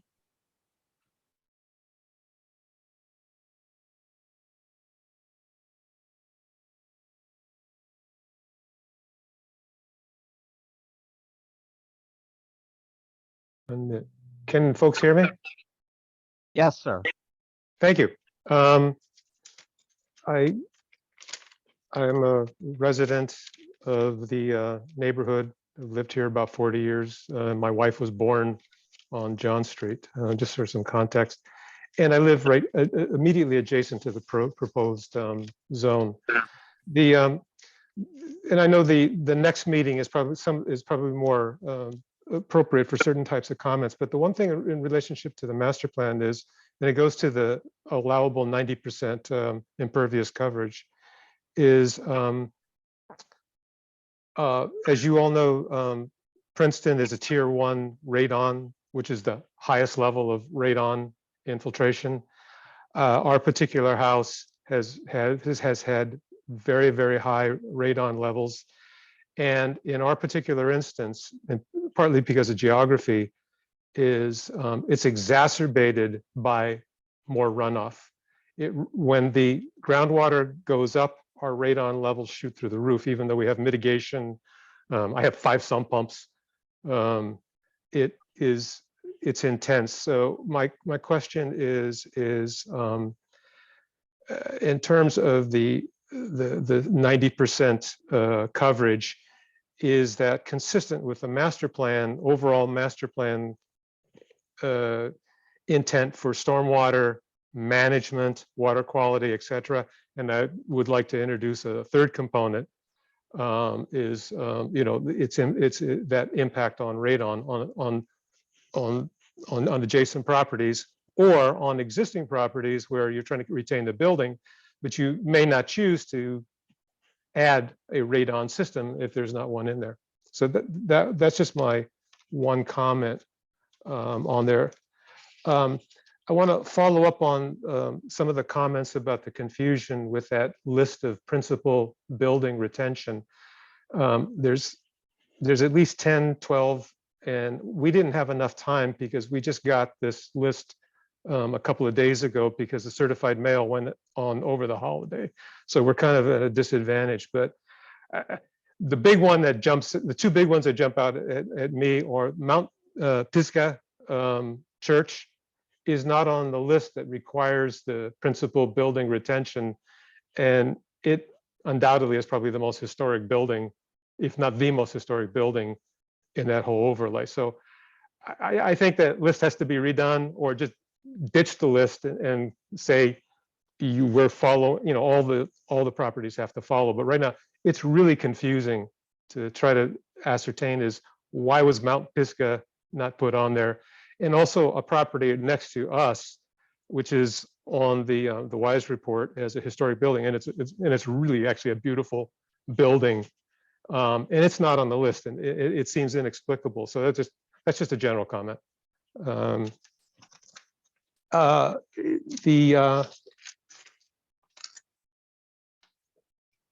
The last issue is the issue of just, going back to the issue of height and bulk. It allows up to 45 feet. It's still a little confusing, and we're in discussions about this to understand is, as an architect, we typically allow the maximum height to be to sort of the midpoint of a sloped roof. And we're not sure if that 45 foot is to the ridge line or to the midpoint of that sloped roof. Typically it's to the midpoint. That's my experience. I can't quite grapple with how the current zoning is. It's not clear in here, but a 45 or 50 foot building, even with a 15-foot buffer, would render our passive solar greenhouse totally useless in terms of shadow. So it's just a comment. I don't know if that is a general comment or something that talks about what the master plan is about in terms of light and air. And that's it. I think we'll have other comments, but I don't want to belabor it because I know this is about the relationship to the master plan of this affordable housing. Thank you. Thank you, Mr. Mikowski. Mr. Lesko, do you want to address the master plan questions that were raised? I don't know that the current master plan talks much about stormwater runoff. Yeah, sure. It doesn't directly in the way, some of the things I mentioned do. But as I said earlier, it is the balance of developing more, utilizing underutilized land, and to create more units. So to that end, what we've seen in some of the other AHOs, particularly the AHO 1 that has the same 90%, is that areas that currently have parking lots or packed down gravel or anything like that, that haven't been developed, you know, literally in over 100 years, are making changes that, you know, then when they go through this process, the planning board gets a bite at the apple in those stormwater changes, and there are certain requirements that I can't speak to all of them. I don't know if Dan Weissman has any thoughts as to with the 90% impervious, you know, when the stormwater management regulations might come in and how that might address Walt's comments. But, you know, that's kind of my thought on relation to the master plan. And I think Derek might have an answer for the height. Thank you, Mr. Lesko. Mr. Weissman and then Mr. Bridger. Sure. Thank you, Mr. Vice Chair. The maximum impervious coverage of 90% is a zoning regulation. It has no relation to the stormwater management rules or the stormwater management ordinance.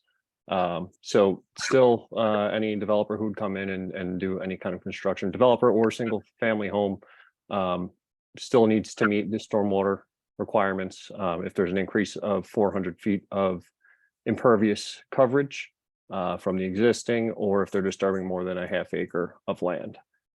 So kind of two separate things. So the stormwater ordinance is not superseded. It's not negated by this AHO overlay. And then Derek can answer the question on the height, but it is to the peak of the roof. And before, Mr. Bridger, before you answer, I'd just like to put out a last call for public comment. After Mr. Bridger answers the question, we will be closing public comment. So now's the time to raise your hand. Okay, Mr. Bridger, thank you. Dan Weissman is correct. The height is measured to the top of a gabled roof or the peak of a gabled roof, not the midpoint. It would be measured to the top of a flat roof or the top of a parapet roof or a mansard roof. So it's the top. But you're correct.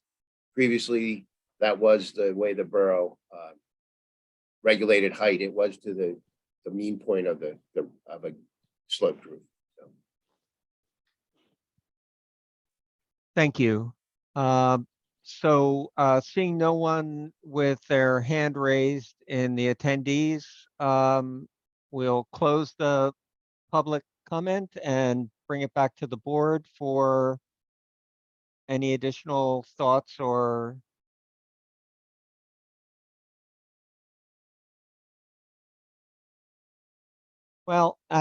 since no one is, thank you, Ms. Kim.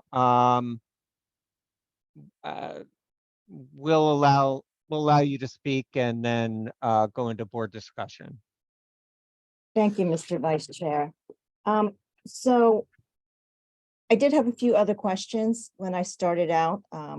So one is the new definition of the attic. What is the benefit for that? I mean, what's the reason for that? Does it does the attic space they're allocated more livable space? However, the FAR is not calculated. I was just trying to understand what the benefit of that definition for the attic is.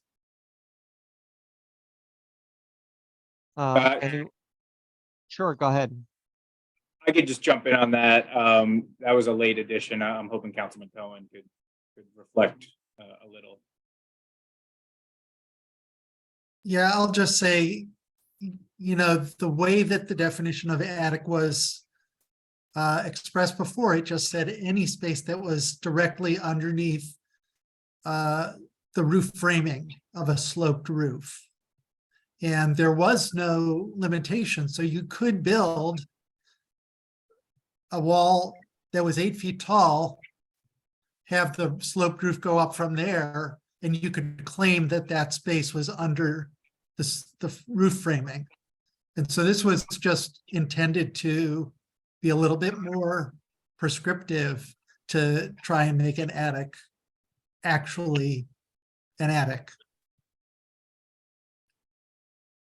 In other words, it was supposed to be more prescriptive, not create more opportunities or for more living space or anything like that.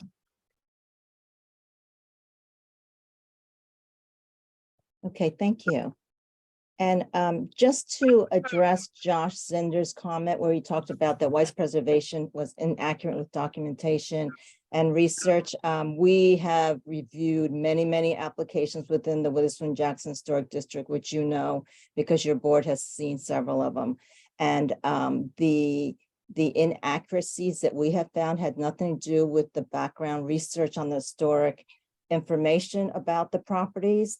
Sometimes the information about whether the windows wood versus metal were inaccurate, and probably because they were probably not allowed on the property. And in other cases, it was that they had actually classified the property as non-contributing.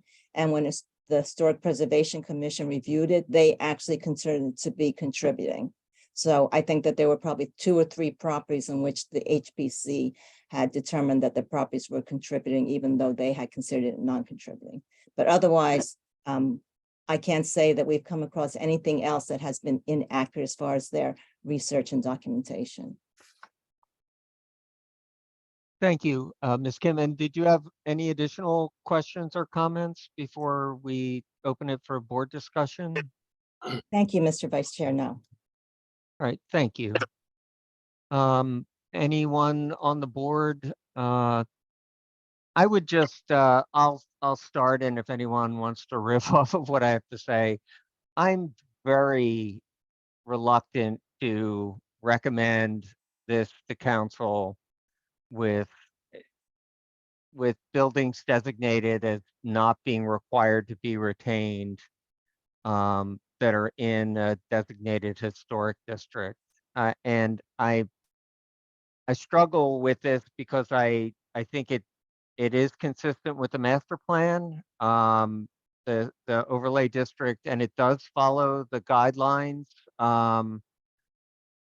that were set aside by the other overlay zones. But I go back to the thing that I quoted from the MLUL at the beginning in my comments about ZARC that says this board has the authority to make comments on any other matters as the board deems appropriate. And with due respect, I have deep respect for Mr. Cohen. I think he knows that, Councilman Cohen, and for the work that's been done. But I just, I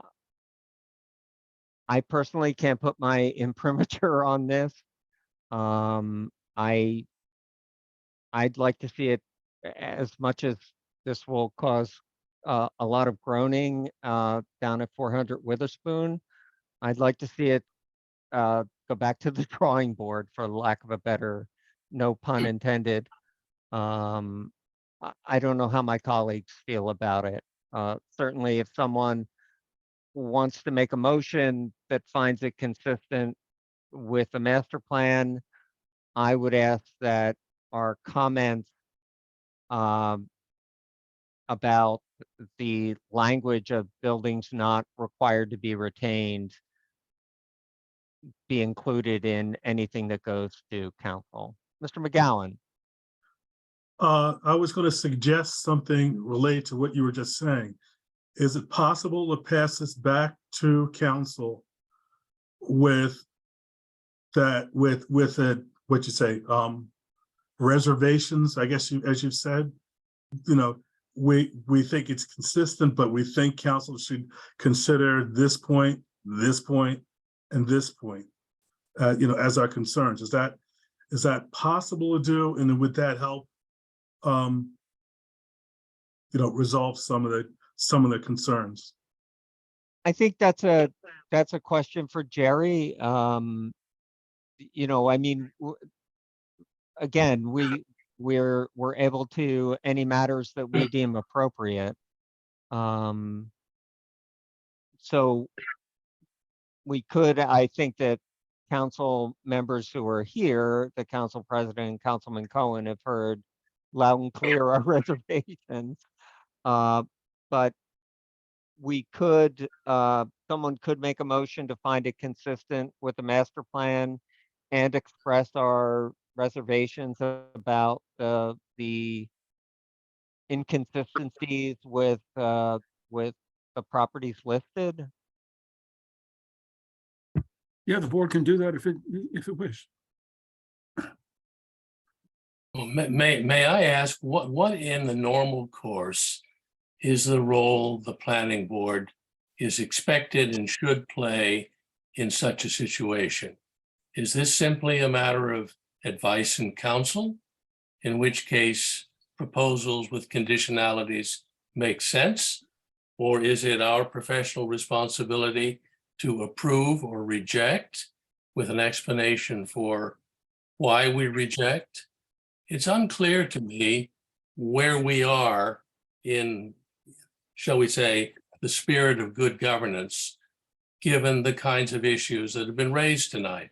And in addition to the definitional questions, there have been issues raised with respect to listings. Have we missed listings that matter?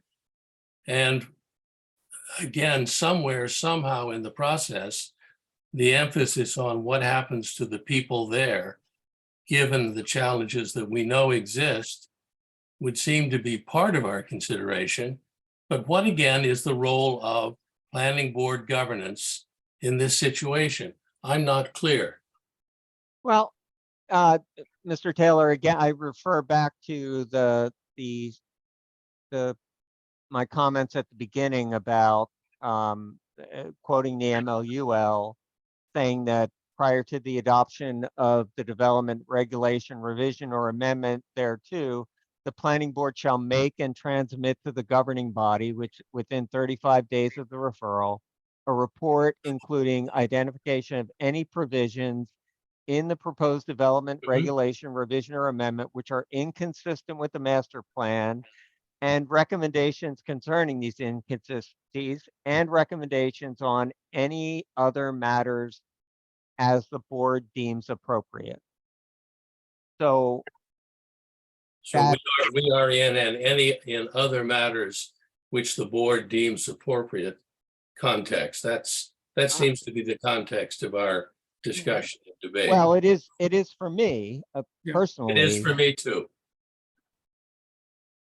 So I don't know where to go with the motion, and Council President Sachs had her hand up and put it down. I didn't want to discourage her from that, but I just want to say, Tim, I mean, my understanding of these hearings is that, what would happen is exactly what has happened, which is that it's an additional layer of vetting process. And I think what has happened tonight proves why these sorts of hearings are so important and crucial, because it teases out things which very unfortunately and inexplicably, and we will find out why, but just haven't risen to the surface. So I mean, it's hard because I don't even think we don't exactly know what we're voting on. I don't, obviously we're not gonna,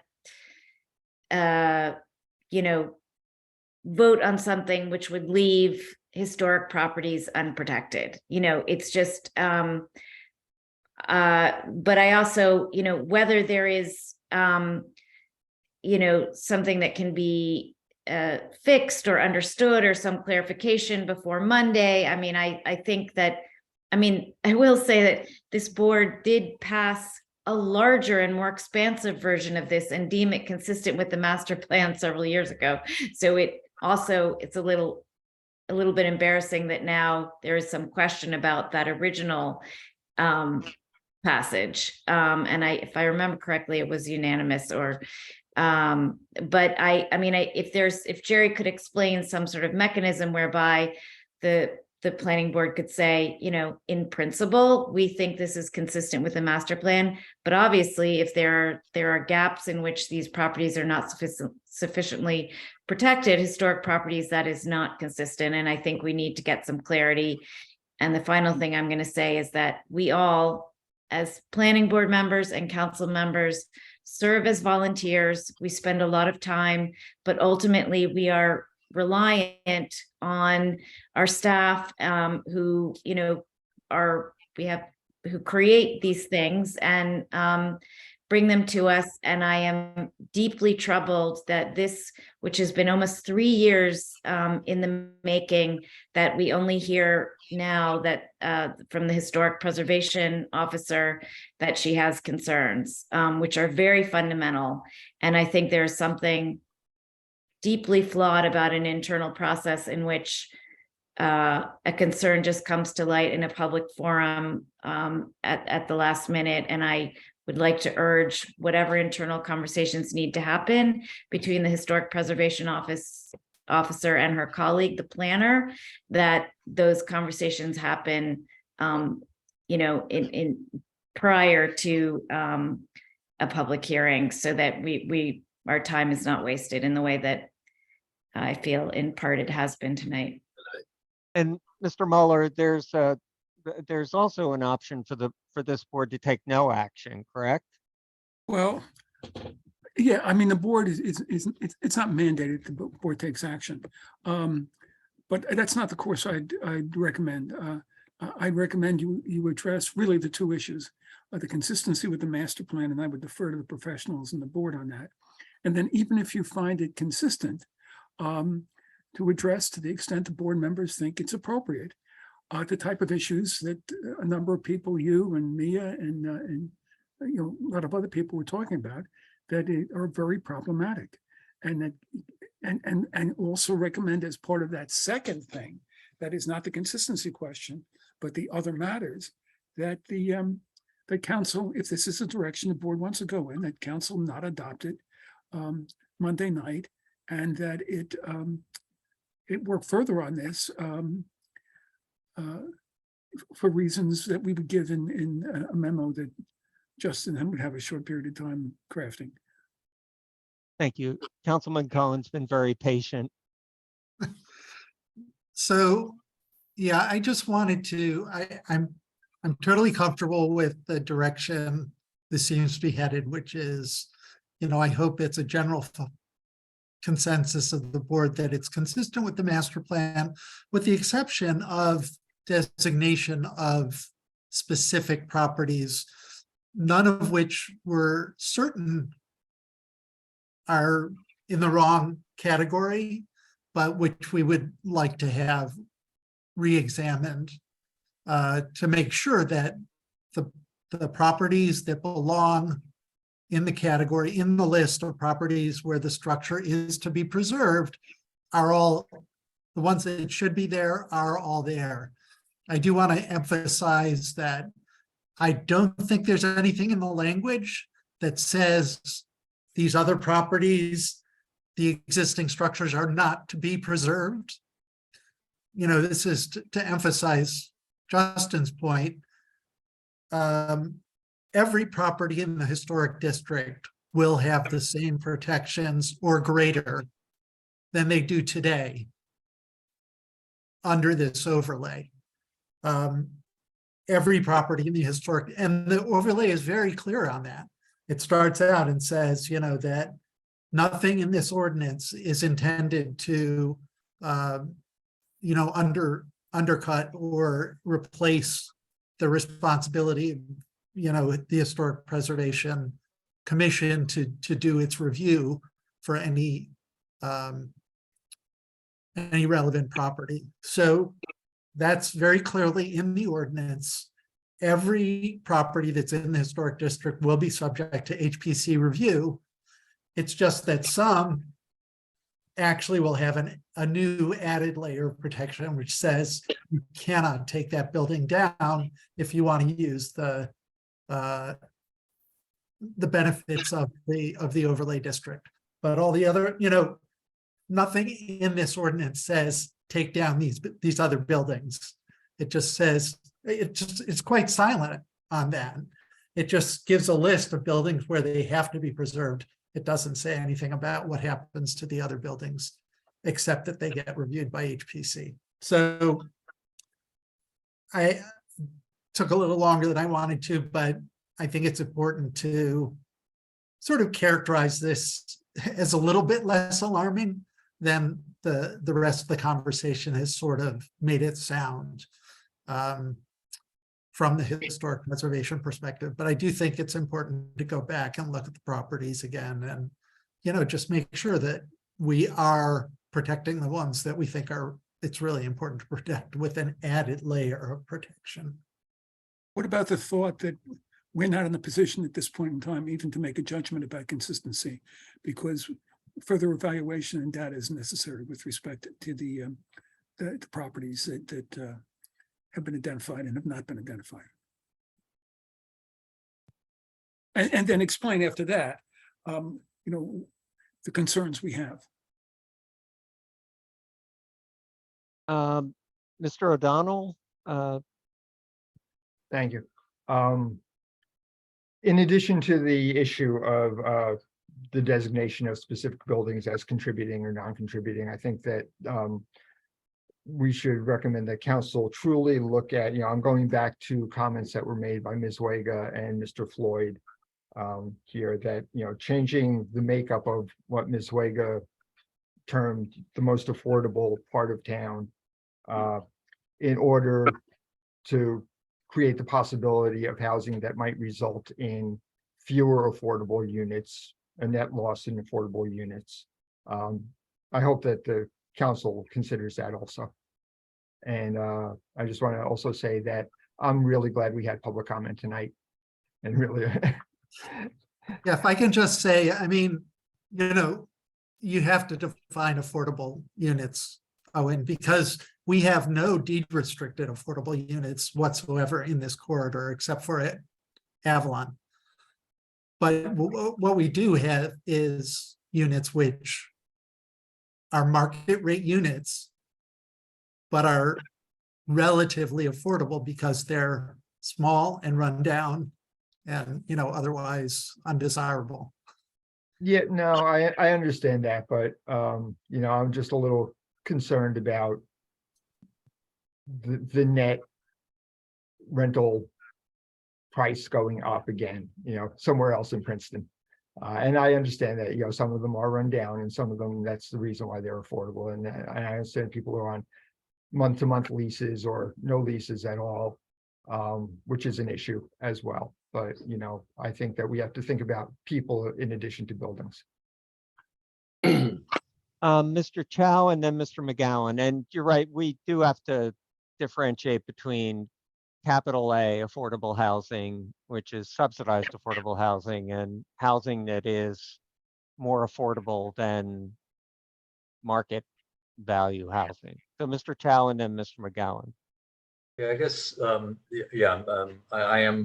I want to echo Owen's comment that, you know, the public statements about, you know, net gains or net losses with affordable units kind of struck me. But I think more importantly for me, the designating certain houses as, you know, that must be retained versus others that would have to go through review, I think struck me as troublesome because, you know, by designating one lot as green and another lot as whatever pink, you're really saying that this property, it's almost like a takings in that the developer will know that one lot, the pink lot, might be more valuable than the green lot.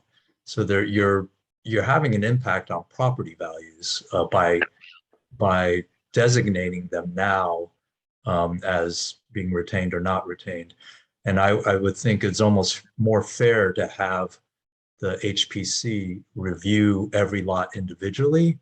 And, you know, when a developer comes forward with a plan, that's the time to review whether the building should be retained or not, so that there's no, you know, preview of, you know, what a what the property should be like, or whether a property should be retained. Because it will have a material impact on property values. So I'm troubled by that piece of it. So if we are able to take that out and review it some way and have the ordinance rewritten, I think that then I can support it at that point. Thank you, Mr. Chow. Mr. McGowan.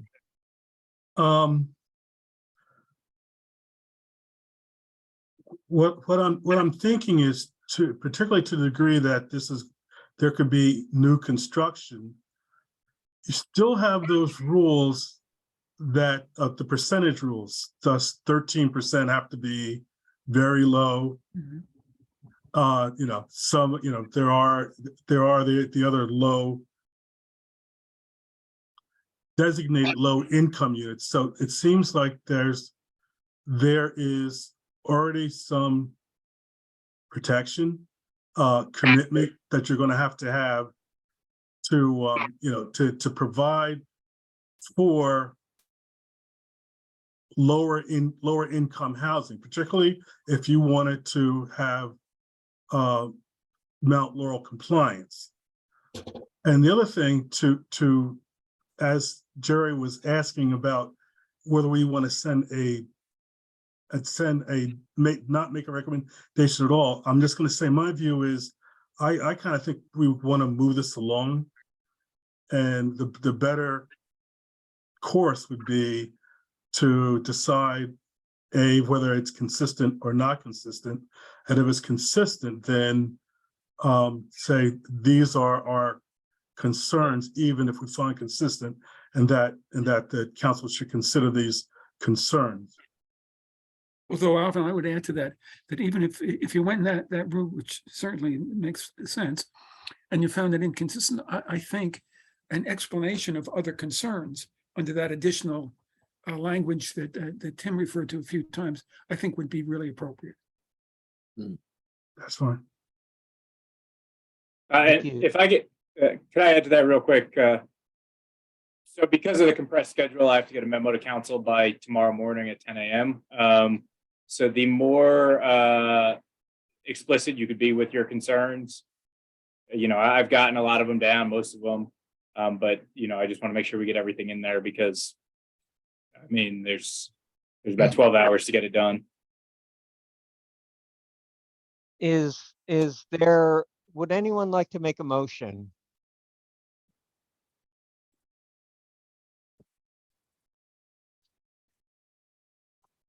I can make a motion that's probably going to need some refinement. I would move that we find the ordinance consistent with the master plan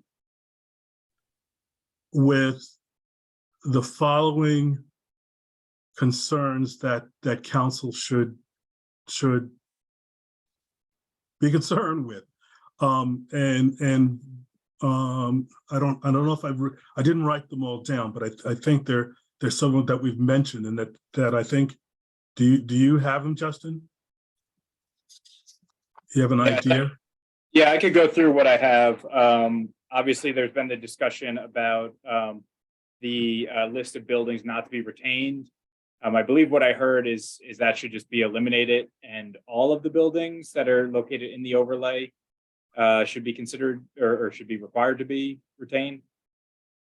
Those that are in the historic district in the overlay. Okay. I'm not sure anybody was saying that buildings that were deemed non-contributing have to be retained. Was somebody saying that? I didn't feel like I heard that in that. Yeah, Phil, what was your suggestion again? Phil, I thought was saying none of them should be identified. Yeah, exactly. Yeah, I would leave it to. I think it's more transparent to have the HPC review every single one, and then because it seems to me there was some conversations about what is or what should not be retained, but that process wasn't fully transparent. And to me, it's better that you individually have, whenever there's an application for development, that the HPC does its due diligence and really recognize what is historic and not, and have that very public process and individual review of each one clear. So. Which, if I remember correctly, and I'm sorry to interject, Phil, but in the discussions about this, that was my understanding, I think, of why there wasn't more concern about what Ms. Kim brought up, was that basically all of the structures had to be reviewed by HPC and were protected under those protections. So yeah, and I agree. Yeah, I agree that anything would have to be reviewed. Yes. Yeah. But it strikes me as in conflict with the language that says building not required to be retained. It's certainly not in the spirit of what where I personally would, I mean, I would like to see this go back and just start all over again and take it to Zark with planning and Elizabeth at the and Ms. Kim at the table and whatever attorney is deemed appropriate, and just start all over again. If I could just, I might have said earlier in response to a question that the board was not required to make a report to council. I just checked the municipal land use law again. There is an affirmative duty to make the report. Okay. And that report, Jerry, I think it has to be, is consistent or is not consistent, correct? There can't be the middle ground. Yeah. I mean, even if it's only one small section of the master plan, it's inconsistent. Yeah. Well, is there a way to recommend I mean, I hear what you're saying, Tim, but there are some really compelling reasons from a humanitarian standpoint to move forward more expeditiously with this. And I wanted to mention to Owen's point that you made earlier about thinking about people versus buildings. I feel like we often in Princeton think about the ideal of what we would like as opposed to the reality of what, and the reality is that we cannot compel people to continue to, we cannot compel landlords to continue to own buildings that have deteriorated beyond a certain point and which people are living in substandard conditions. And from a public health perspective, it is not beneficial for the town. And at a certain point, someone who owns a building or buildings in that state of dereliction has to make a decision about whether to sell them or whether to do something about the condition of them. And there are, should someone who owns buildings like that choose to sell them, there are no protections for those people who live in those units. There is no guarantee for, we have no ability as a town to influence that situation.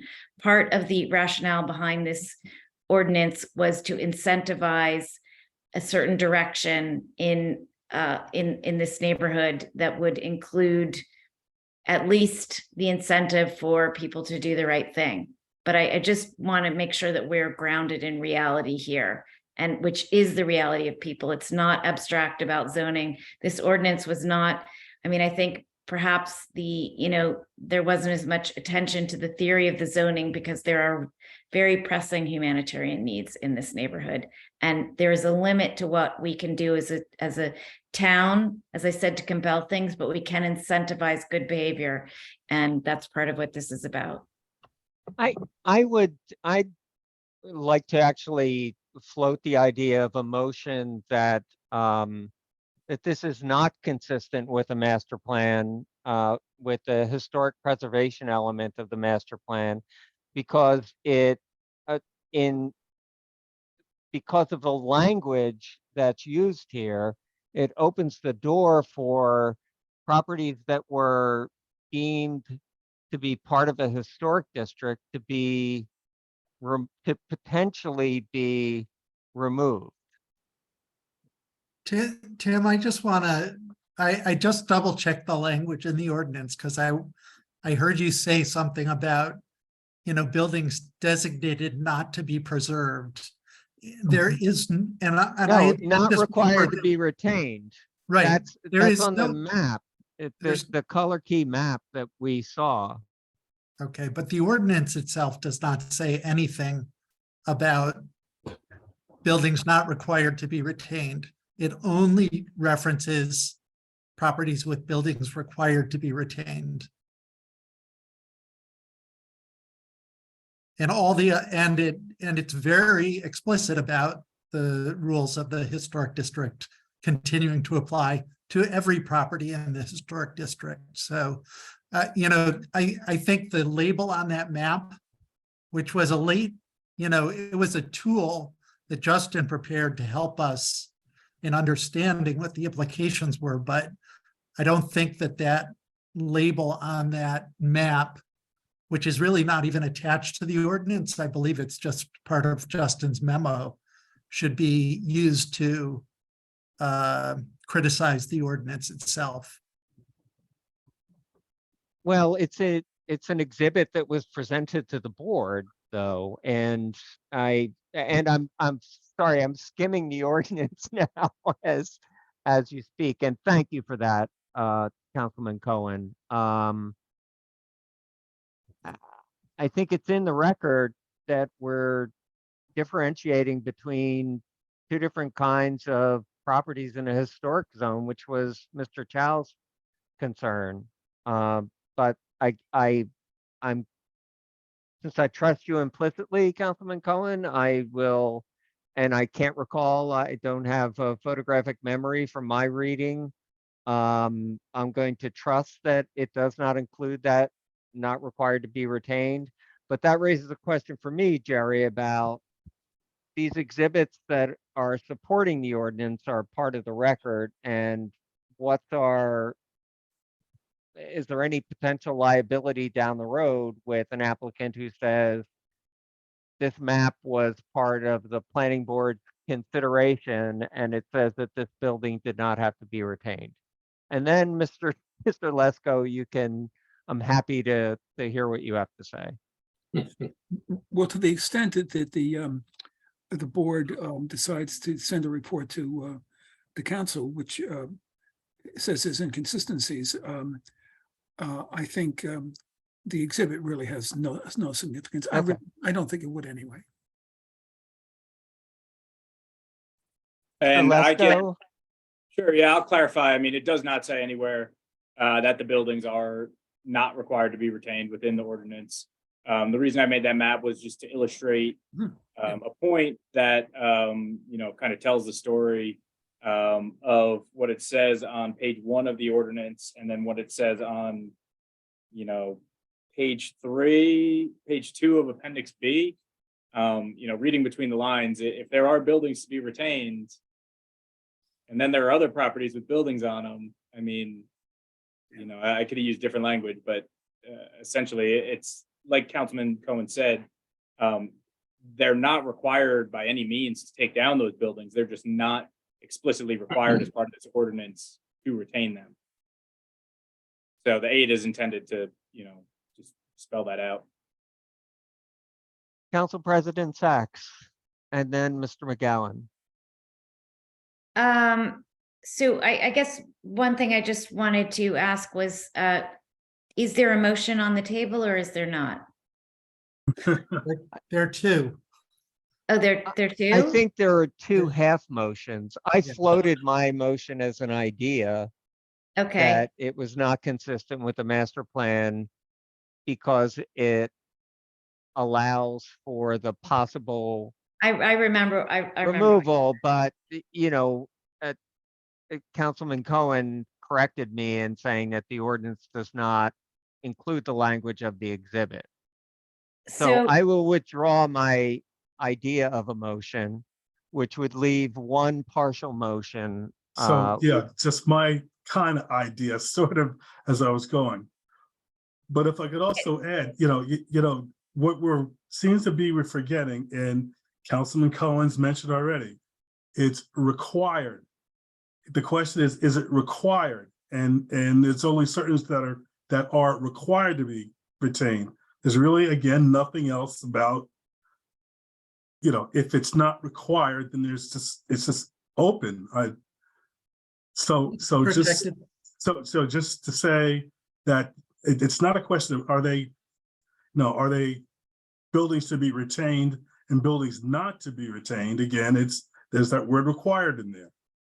But anyway, that's again I didn't finish, so I just want to reserve my my time, but since Councilman Cohen seems to have something pressing to say. It is actually quite, yeah. It's quite pressing because I just want to give a little history.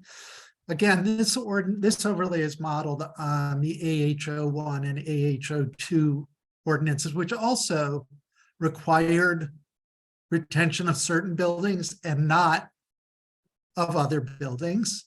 But what's really important to realize is that AH01 is in a recommended historic district. So none of those buildings were actually protected by HPC review in the same way that properties in this Witherspoon-Jackson district are. And so in a lot of ways, I think that Phil's suggestion that we just eliminate the table protecting certain buildings is the most appropriate response because here we do have a historic district. Where we didn't have an historic district, it was important to say which buildings we thought were important to retain, but here we've got the historic district, so they should be equal. I think Phil's thought is really a good one. Council President Sachs, were you? Thank you so much for remembering. I just wanted to say that also this is jogging my memory, and part of the problem here, I think, is that we've had some changeover among planners, and the previous planner, Michael Laplace, was involved with the bulk of this. And I think as Councilman Cohen said, he was such a strong advocate for historic preservation, including in his work on Prospect and so on. We, really didn't question too deeply that aspect of it. And for some reason, the historic preservation officer didn't raise any concerns with him. He assured us that he had discussed that with her and that she had reviewed it. I'm not quite sure what the breakdown was, but at any rate, he's gone. We have a new planner who, as he said, has been struggling to prepare this in the new year. So I do think there's a bit of a disconnect there. But if I remember, when Michael and Councilman Cohen spent a great deal of time going property by property, and I think the sort of to be retained, not to be retained, I agree. I think that was the holdover, because that was the way the diagrams were used for internal planning purposes for the initial AHOs where there wasn't historic preservation. But from what I remember, the point of going,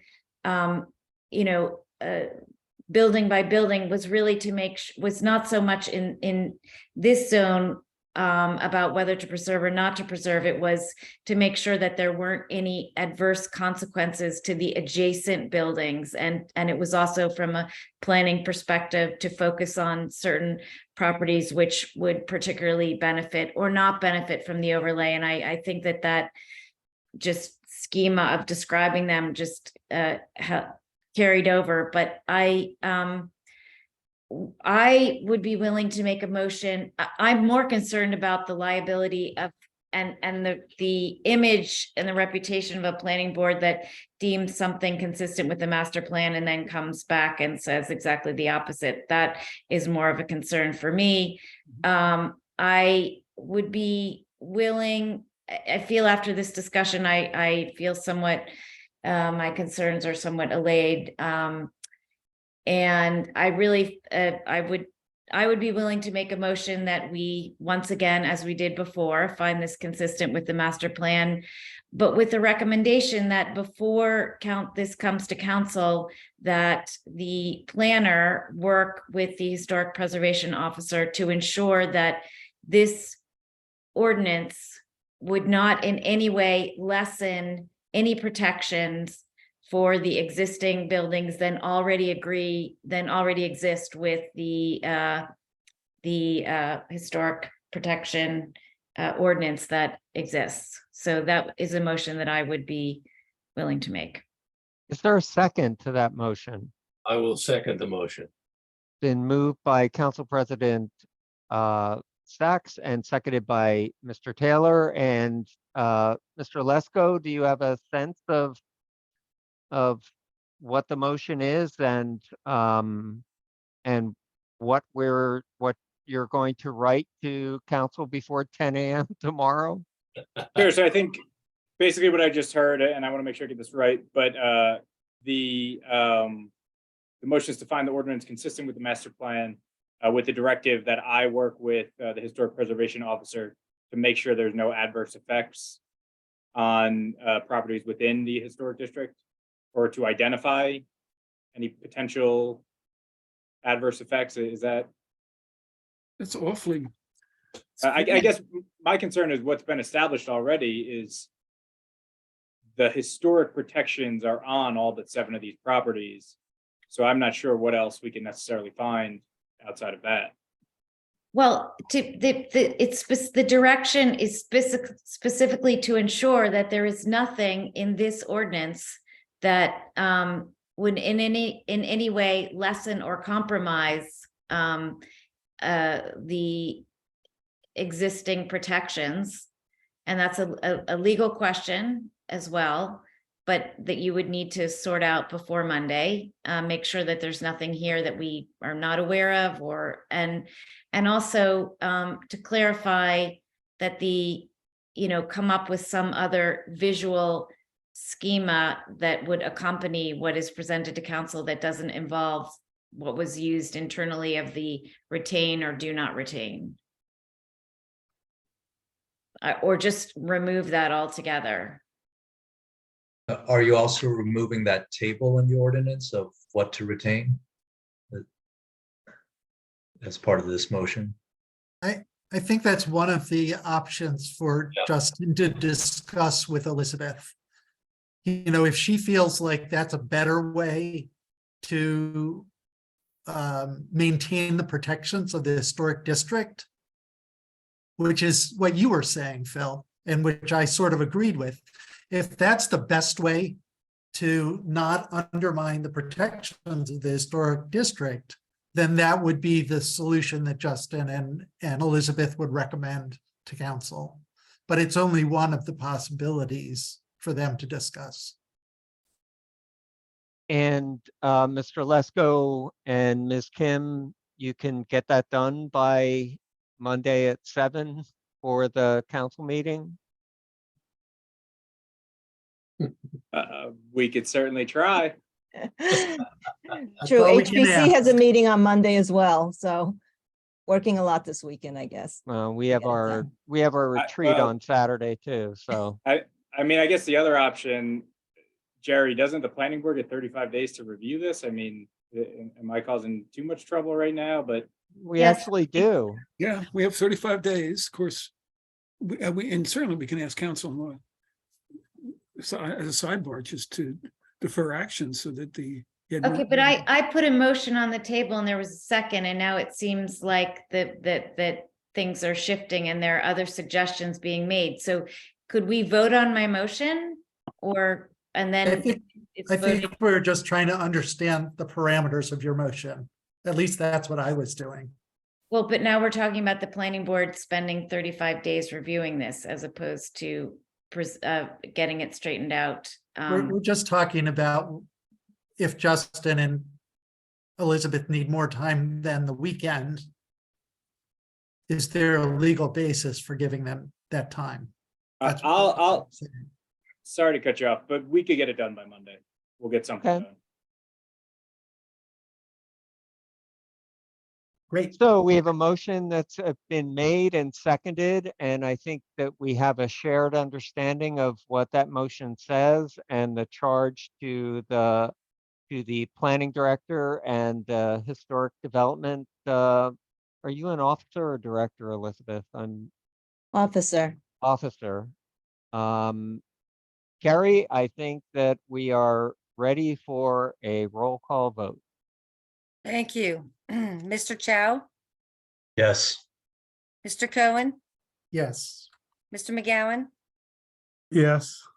Mr. O'Donnell, Yes. Mr. Quinn, Yes. Ms. Sachs, Yes. Mr. Taylor, Yes. motion carried. Thank you all for your patience and for a great discussion, and let's send these things to Zark the next time so that we can get in the weeds there instead of at a meeting where we have another hearing. So, Mr. DeGrazia, the bearded one, sorry to comment on your appearance again. It is a striking beard.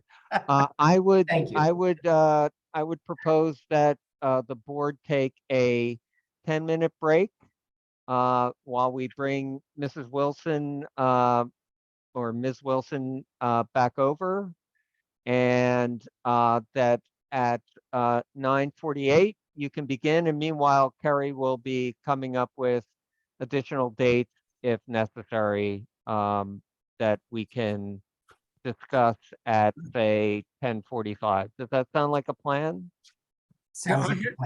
I have one matter I'd like to bring up with respect to this. Okay. Because it might change things. We got the copy of the notice that had been published in the paper. Carrie got it yesterday. She got it to me yesterday. I only was able to look at it last night. And it's the normal type of notice. It's very detailed. And then toward the end, it says, if people have questions, they can contact Christopher at a phone number. The board and public may provide comments, but no formal action is taken by the board on a preliminary and final major site plan application. Okay, when I saw that, I thought, we have a problem here. Because obviously that's not the case at all. And that's not what the notice was all about. I did speak to Kerry and Justin about it. And I was trying to reach out to Christopher, which I did.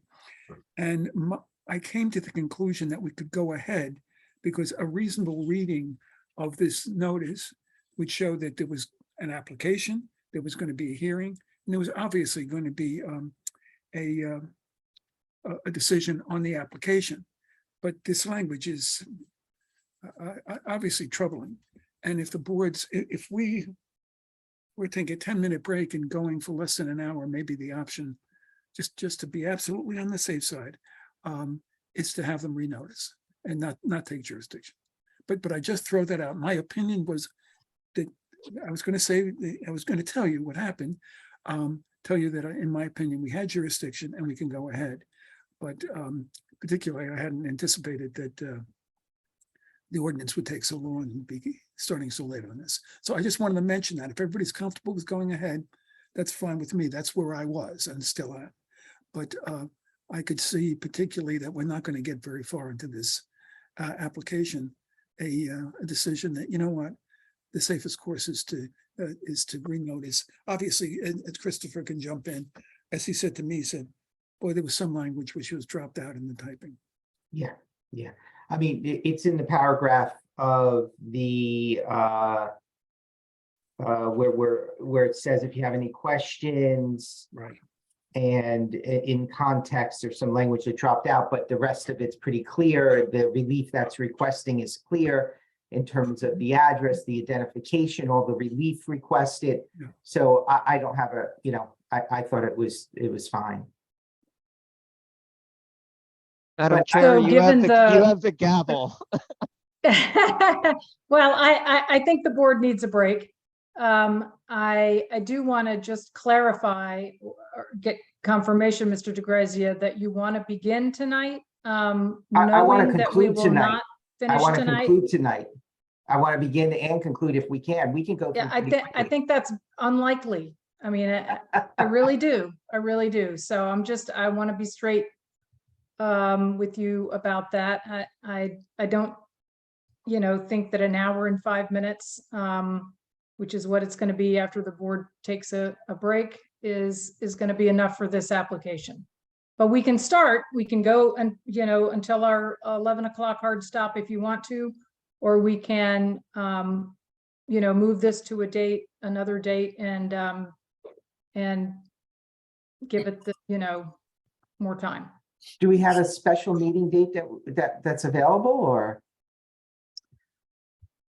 Well, we do have some dates that are available. February 16th is very light that night. We might be looking at a minor site plan with a conditional use. I don't think that will take very long. We could put it on for that night. March 2nd, we tentatively had something, and that's kind of up in the air now. So I can't really answer until I get a definitive answer from that developer. March 16th, it's completely open, but that might be taken by the other developer. So March is kind of open, unsure. February 16th, we could probably do this on the 16th. And we'll be on the agenda first? No, I would prefer putting the minor site plan. It's really minor. It's for the church, All Saints Church. If you're going to take a 10-minute break, can we take the 10 minutes? Sure. Let me get Yes, back to you. absolutely. Okay. Yep. All right, thank you. Okay, board, back at 9:53. See you then. Thank you. I hope everybody folks rejoining after that 10-minute break. Mr. DeGrazia, there you go. Yes, Hi. sorry about that. What's your pleasure? Yes, so we'd like to continue or start, I should say, this evening and then continue to the 16th. Okay. All right, then I guess what we want to do is first hear from Mr. Dobromilski. Jerry, why don't you swear him in? Before And, that, let me just put on the record that. Thank you. Proof of publication and service are in order, and the board does have jurisdiction. And Thank Dan, you. if you could, do you swear or affirm that the testimony you're about to give will be the truth? I do. So sworn or affirmed. Dan Dobromilski, Planning and Landscape Architectural Consultant for the municipality. I did submit a report on January 9th, and I'll summarize that report rather quickly due to the hour.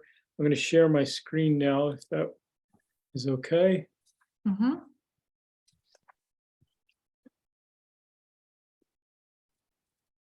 So hopefully you can see that. So these are Not quite yet. exhibits. No, there we go. Okay. Yep. I'll have 3 items from the civil engineering plan submission that'll be used for this summary. So this first image, as you can see, is kind of showing the location. This is an application that requests preliminary and final site plan approval for the proposed construction or reconstruction of buildings currently known as First College. In the center of the screen here that I'm circling now with my cursor, which is formerly Wilson College, to create the new Hobson College.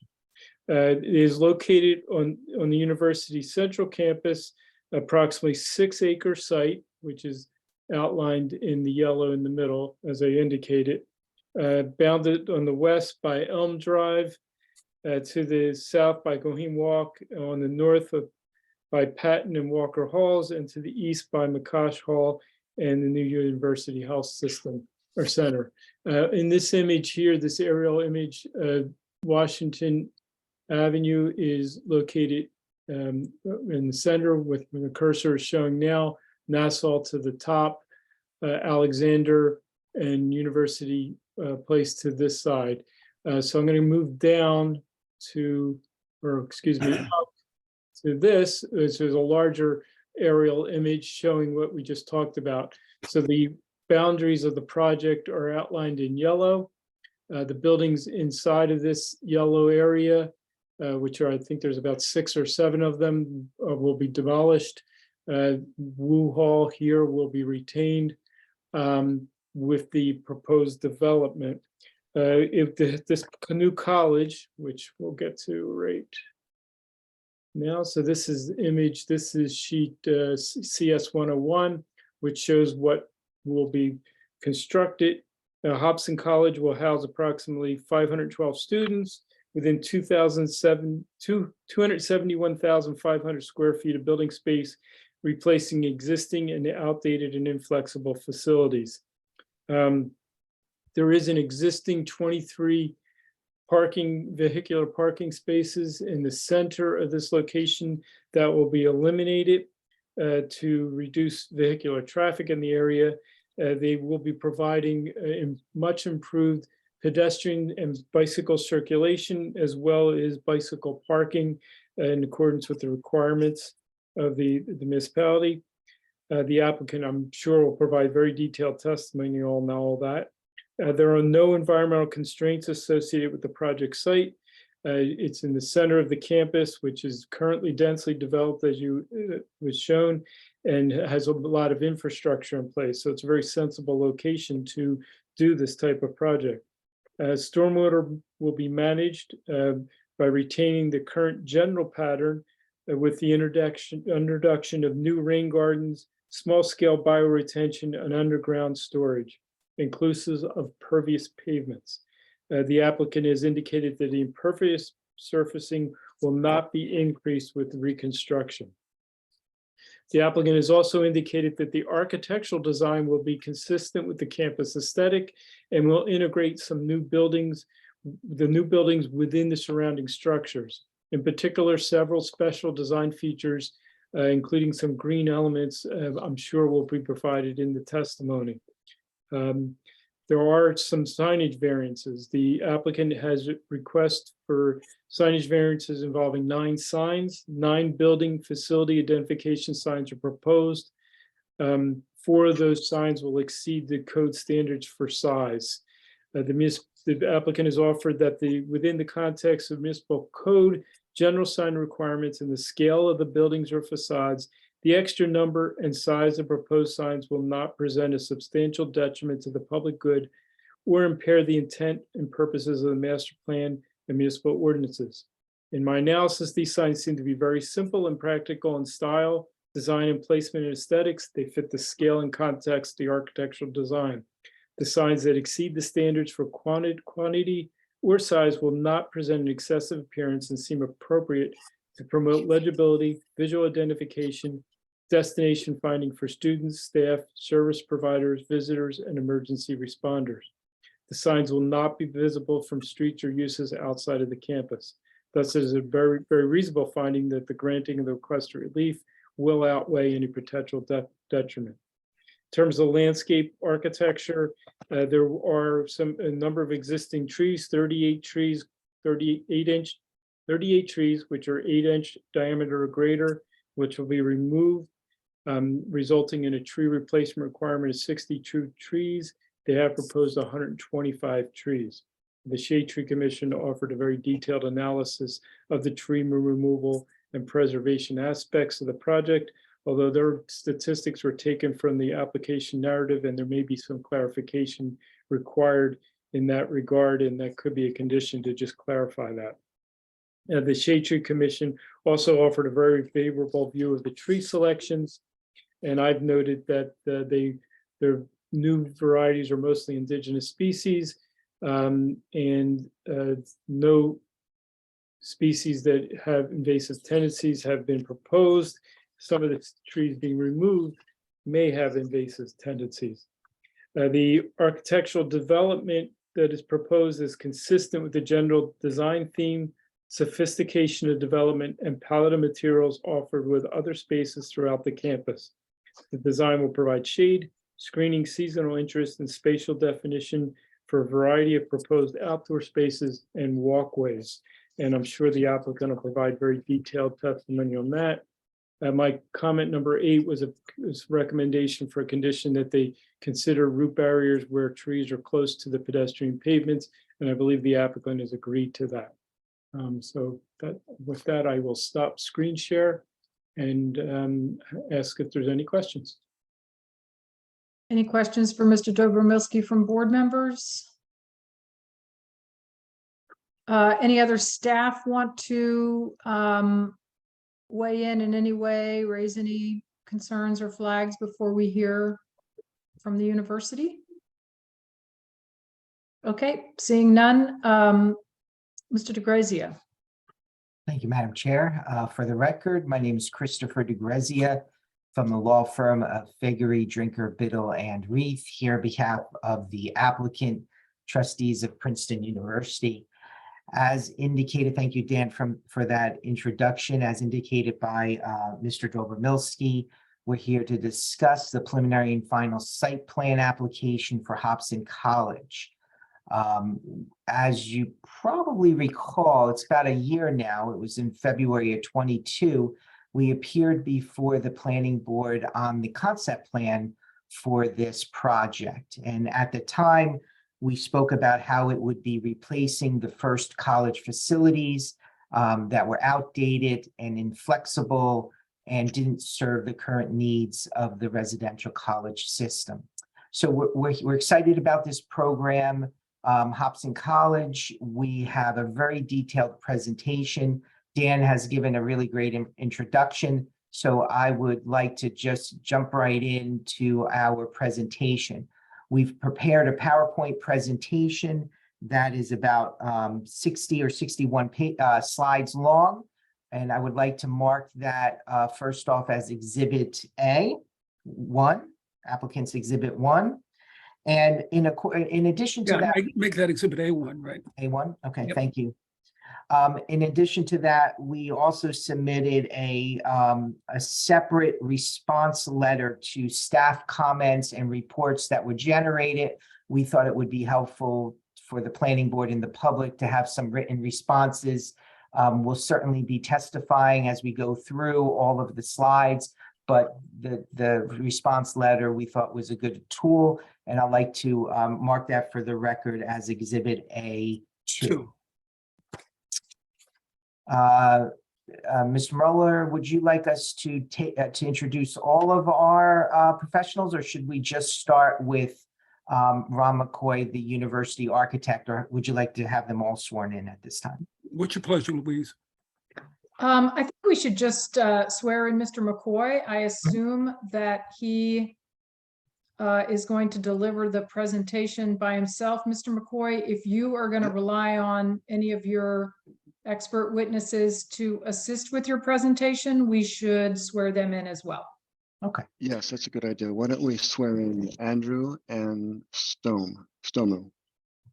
Okay, if you could each raise your right hand. Do you swear or affirm that the testimony you're about to give will be the truth?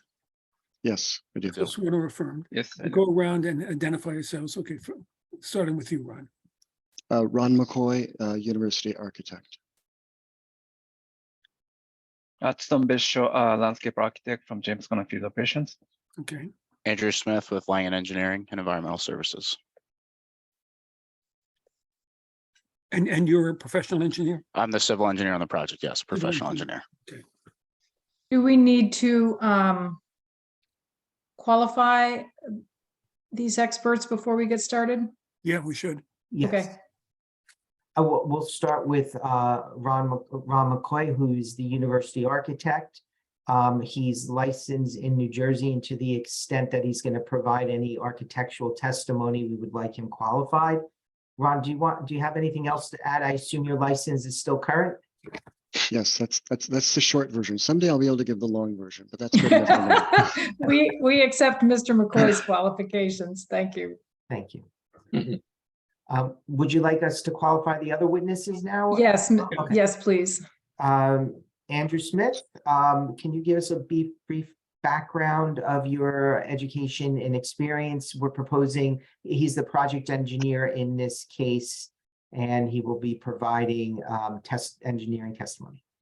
Sure. As Christopher stated, my name is Andrew Smith. I have a bachelor's degree in civil engineering from the University of Delaware. I've been practicing land development engineering for over 5 years now, and I'm currently licensed in the state of New Jersey. as a professional engineer. Thank you. We accept your qualifications, Mr. Smith. Thank you. And yes, Mr. Besho? Yes, so my name is Tom Besho. I'm a senior associate at the James Conner Field Operations. I have a Bachelor of Agriculture from University of Tokyo, and then the Master of Landscape Architecture from University of Pennsylvania. I've been practicing landscape architecture over 15 years, and I'm registered in state of New Jersey, as well as the Pennsylvania as a landscape architect. Thank you. We accept your qualifications. Thank you. thank you very much. Okay, so I'd like to turn the platform over to Ron McCoy. He's been already sworn in and qualified. Okay, I'm going to jump into this. Can people see this? And this, he's going to be referring to the different slides of Exhibit A1. Right. Yes, we can see it, This- Mr. Besho. Okay, thank you. I think this slide is not, okay, that's slide 1. So slide 2 is a brief agenda. We're going to try to do this obviously within the time limits we have here. We'd love to get through our presentation, and probably that makes sense to pause there. But we're talking about the items here. The last item on this agenda, experience, has to do with the kind of character, materiality of the project. So we'll get to that last. Slide 3 is a transition slide, just to introduce campus context. Slide 4 is the value proposition for the project. We should say that all the projects that we design are driven by a value proposition. This statement articulates the promise to ourselves of what we want to achieve, and the sort of major goals of a project. To touch on some of the reasons why the existing buildings are not suitable to achieve this value proposition, I'll go through those occasionally through the slides, but I'll point out that this is primarily about a single, inclusive, closely knit, and collaborative community. That means everything needs to be connected. You'll notice that all of the existing buildings that were on the site originally are disconnected and disparate, and they don't allow for that inclusiveness. And I'll talk about some other aspects as we go through this, but that's one of the main issues. Slide 5 is a reminder of the 2026 campus plan with a red dash rectangle around the site. This is just a reminder that this project has not, this site has been identified, it was identified in the 2026 campus plan as a site of change. As we began to evolve the campus plan, we had an opportunity to create Hobson College here. I think you know that Hobson College is not representing an increase in undergraduate students. That increase was taken up by what we now call Yay College and New College West, which when we presented it was the new residential college project. Those two projects provide 500 beds for a growth of undergraduate student body population. And as we said at the time of that application, it also enabled us to renovate or renew existing sites or existing buildings that could be better designed to serve the vision for the residential colleges on campus. So the Hobson College project is one of those renewal projects. It's not a growth in the student body population. On slide 6 here, we're talking about just a detailed site plan. You'll see again this is a drawing from the 2026 campus master plan. The red dashed boundary is around the Hobson site.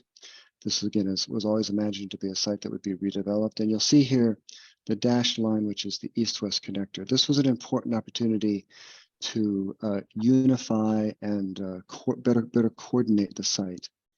And so you'll see as the Hobson College design has taken shape, that east-west connector has been a sort of driving factor in the organization of the site.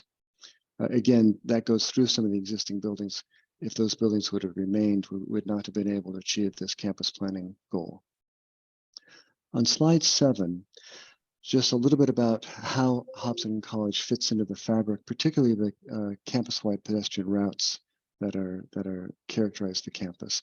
Unlike most of our residential colleges, which tend to happen at the termination of campus walks, Hobson College is in the middle of the campus, and it's crisscrossed by these major public pathways. As such, the community becomes more of a village, a very active village in the center of the campus.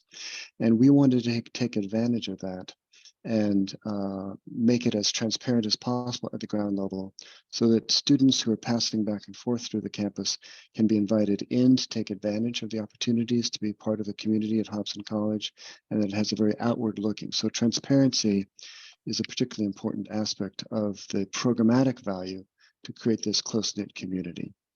Again, the existing buildings would not have allowed that. All right, slide 8 is a transition slide. We're going to start talking about the site.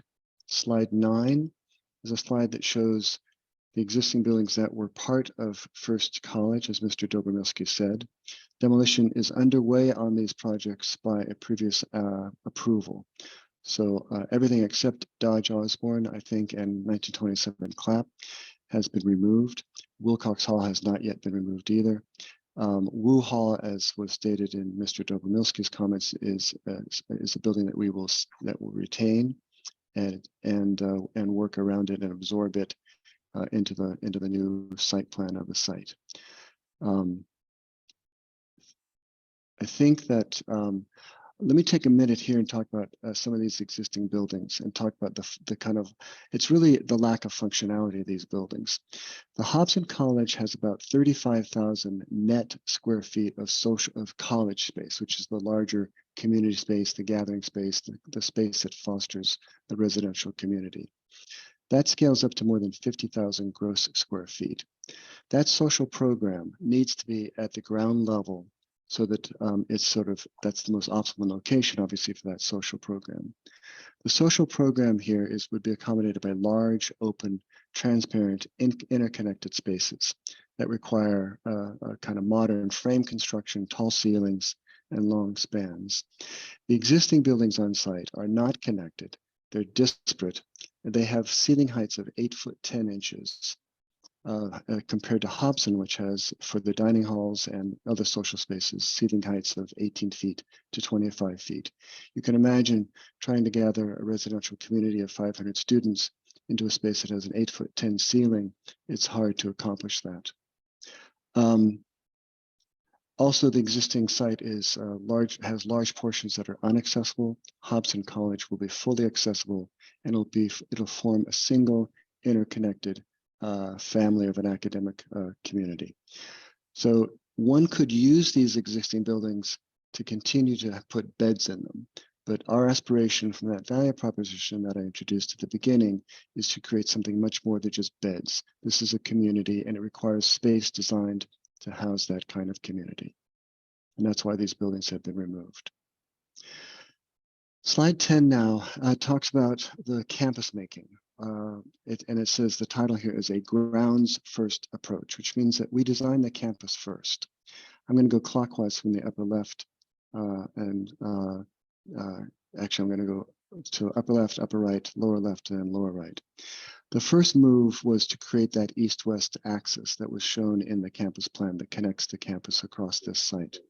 While doing that, there's an additional wing that begins to enclose a quad on the northwest corner of the site. The next move was to extend another wing at the northeast corner of the site to capture a major quad that's in the scale of all the quads that are typical to the campus. In the lower left, you see yet another wing that reaches down toward the south to Goheen Walk, and that captures another quad between the new Hobson College and the existing Wu Hall, very similar to the quad that's there now. And in the lower right, you see that entire complex of campus making that unifies the site. Slide 11 gives a landscape character to that diagram. And so now we're looking at the same diagram realized in a landscape plan. You'll see the landscapes are all identified here, beginning at the upper left, what's called the Cascade Garden, because there's a lot of topography. That's the reason for this curvilinear pathway from Kyler Hall on the north down to Hobson College and the east-west walkway. You'll see the Hobson Quad in the middle of the site. That's a kind of gathering space for events and socializing. To the east is what's called the East Lawn. Again, that would be used for we're programming it for pickup volleyball or kinds of picnics and activities that could happen on that green. In the south east corner of the site, it was called the Sun Lawn. Through sun studies we've discovered that that's the one part of the site that will be in sun all year round, and so we've designated that the Sun Lawn. Coming further to the west, there's a dining terrace outside of the dining hall. The space captured between Wu and Hobson College is a contemplative garden. And then the green space around a circular building that we call the Drum is a kind of loose gathering space, mostly just a landscape space. We agree with the PEC comment that we should minimize the amount of green lawns in the project, and we've done that. Any lawn, everything you see that's not Hobson Quad, East Lawn, or the Sun Lawn is not a lawn. Those are everything else. In other words, is a sustainable landscape. These are reserved as lawns because they serve the functionality, the various functions of the campus, which has to do with either active recreation, passive recreation, or some other programmatic requirements such as commencements and reunions. Now I'm on slide 12 to talk about the vehicular access. The only parking on site is the two cars that serve the head of College House, which is at the western end of the project. So there, as was mentioned, there's a parking lot between Patton and Hobson and Walker that will be removed. That'll be replaced by the green landscape of Hobson Quad. The east-west connector is a proposed fire truck that has been reviewed with staff. There is a hammerhead connection at what we call this portal here. So trucks will use that hammerhead to turn around and head back out to the west. So both entrance and exit into this fire truck access is from the west, with the hammerhead providing the turnaround. The loading dock is the loading dock that has served Wu Hall for the last 40 years. So that loading dock will continue to service the two dining halls that are on the site. Wilcox Hall, which is being removed, has a dining hall. Wu has a dining hall. So the Hobson dining will replace the Wilcox dining. So the functionality of two dining halls and the kitchen that serve those dining halls, which have been in operation for 40 years, will continue to be in operation without any modifications to that existing loading dock. Trash is handled on campus through a kind of operational system we have. Bags are collected in the residential floors. They're moved down to the ground level by University Services, and they are deposited for a very brief window of time in the morning. And then we have gators and staff that pick up those trash bags and move them to our central facility at the southern part of the campus. That's the primary way that the residential hall trash is daily removed from the site. The loading dock will continue to move the larger waste from the kitchens out from the site. So it's really that's an operation that continues right now, and that will continue in the future. All right, now I'm on slide 13. This is a diagram that shows all the pedestrian circulation. The next slide will show the accessibility circulation, but this slide's a little bit helpful in terms of describing accessibility, because every time you see one of these yellow circles with a kind of diagonal up through it, that's an icon of a stairway. There's 35 feet of drop from the sort of northeast corner of the site to the southwest corner of the site. So accessibility is a particular challenge, but the site is fully accessible. Every entrance to every building is accessible. And whenever there is a stair, which is part of the topography that is encountered, there's an alternative and equivalent pathway that's accessible through the site. This diagram, the solid lines show the primary circulation. The dashed line shows the secondary circulation. This is the ADA version of that drawing, which simply repeats a lot of things that I just said. I'm on slide 14. It shows the accessible options throughout the complex. As I said, every building entrance and every pathway has an accessible option. Slide 15 is the bicycle network through the site. It mirrors the accessibility pathways.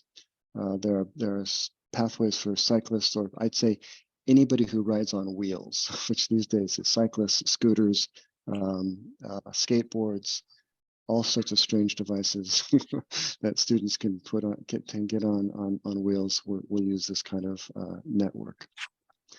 Slide 16 is a diagram of the paving materials throughout the site. I would point out that Wu Hall, we're paying a lot of care to retain the materials around Wu Hall. So the bluestone and the brick around Wu Hall has been removed and will be restored, replaced to preserve that character of Wu Hall paving. You'll see that the new east-west connector has a bluestone center to it with edges of unit pavers, which is typical on the campus. You'll see the green indicates the concrete unit pavers, which happen throughout the other parts of the campus. You'll see the legend on the left also includes some cast in place concrete paving and some granite pavers. So all that paving is diagrammed here on the plan. Slide 17 indicates those areas of porous paving. This porous paving is it supplements the stormwater requirements, but technically we know that these are not included in the impervious site calculations. Slide 18 now indicates the site furnishings. We really want to see the landscapes as social spaces and draw the students into the community opportunities of those social spaces. We have a mixture of the standard classic bench that we use on campus, which is number 3 here. We have curved benches which happen around the curvature of the Cascade Garden. We have some other built-in benches that frame the Hobson Quad. And then we have loose Adirondack furniture and cafe tables and chairs. All of these are part of the campus vocabulary that unify the campus so that we don't have each project have its own vocabulary of landscape furnishings. Slide 19 has to do with the bike storage requirements. This is the first project where we have had to adopt the new ordinance regarding bicycle parking. All of the indoor required bicycle parking here is shown in this equation here. So the project requires 50% long-term, 50% short-term. The long-term is secure and indoor parking. We're actually providing 114 secure interior spaces, which exceeds the code requirement. Those are in the head of college house, just 4 spaces, and the bulk of those spaces are in an interior bicycle parking area on the northeast corner of the site. We can provide details of that at another time if needed. There is short-term parking is both indicated by A and B here. A is uncovered and B is covered. So a lot of the short-term parking is also uncovered. At the, I'm sorry, a lot of the short-term parking is covered. At the southern part of the site on Goheen, we've identified existing parking in this area D. There's 52 parking spaces there. We're not counting that in any of our calculations in order to meet code. So we meet code without counting that, but we want to point out that that's an existing area of parking that gets very well utilized because it serves the 2 dining halls at a kind of surge moment in the middle of the day and at dinner time. And we will retain that to serve the two dining halls. Moving on to slide 20. Ron, I just wanted to point out that the bed count that you had up there, the 514 includes the 4 beds in the head of college. That's right. That's right. Thank you for that. Thanks. Okay, now we're on slide 20. And I want to point out here, this shows the current counting of trees. There's 147 trees that were on the site, and most of those that have been removed by the GeoExchange project, which is previously approved. There are 35 trees that are preserved. We're removing the 54 trees. The replacement trees are 84 trees. I wanted to recognize the comment by PEC which talked about the loss of sequestered carbon. We recognize that loss. We think that is made up by not only the replacement trees that are required by code, but as a reminder of the presentation that we made to the planning board in 2021 and to SPRAB at the time, that between 2007 and 2030, the university will be adding 5,500 trees to the campus, which is about 240 trees per year. And the accumulated growth of those trees, I think, addresses the PEC concern about the stormwater value of that biomass, the erosion control of those trees. So I think we agree with their comment, and I just wanted to give it a larger perspective. Those 5,500 trees are a net add to the tree coverage on the campus, and they go they certainly accomplish, I think, the comments that PEC was looking for.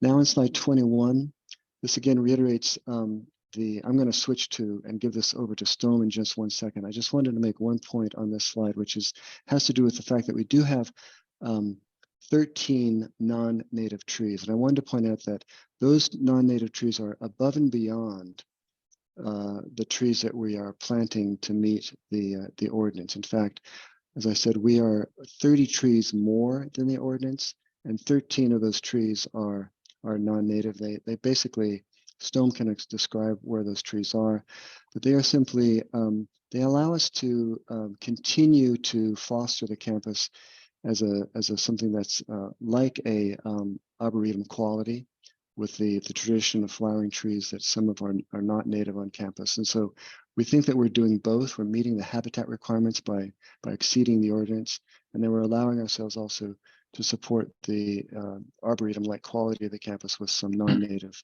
flowering trees. Stone, I'm going to turn it over to you now. Yes, thank you, Ron. So as Ron just mentioned, I will walk you through some planting related slides. So slide 21 showing the overview of the planting design. And the proposed trees and shrubs are shown as an individual circle.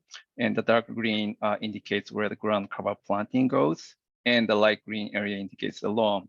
And as Ron mentioned earlier, the majority of the planting beds will be planted with trees, shrubs, and ground cover plants, which will create a human scale space around the proposed and existing buildings, and also give a unique character to each outdoor space. And the proposed lawn are meant to provide a space for various outdoor activities. And just going over the plant quantities, we are planting 114 trees. That's more than the required by the tree replacement ordinance, along with the about 600 shrubs and 48,000 ground cover plants. Next, please. So slide 22 showing part of the proposed tree palette.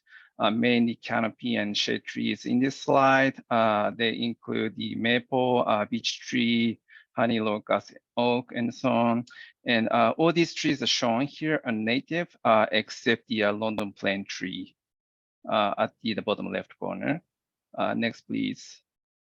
Slide 23 showing the balance of the proposed tree palette, mainly flowering trees and evergreen trees here. Including dogwood, redbud, and cypress and pine. Again, all these trees are shown here are native, except the star magnolia in the middle of the palette here. And as you can see, we are proposing a quite diverse tree species, about 20 of them, and which we believe, can help to build the very resilient landscapes for the project and then for the campus. Next, please. And just to clarify, that was slide 23. Now we're on slide 24. Yes, slide 24, showing the proposed shrub palette, including Clethra, the winterberry, bayberry, and so on. Here, I just want to mention that these tree and shrub species were selected to provide the seasonal interest through the year. With foliage, flowers, and berries, and also define the exterior spaces and features proposed through the site. Next, please. Slide 25. Yes. Moving on to the ground cover planting. It's a mix of grasses, perennials, and then ferns, which can provide various textures and colors.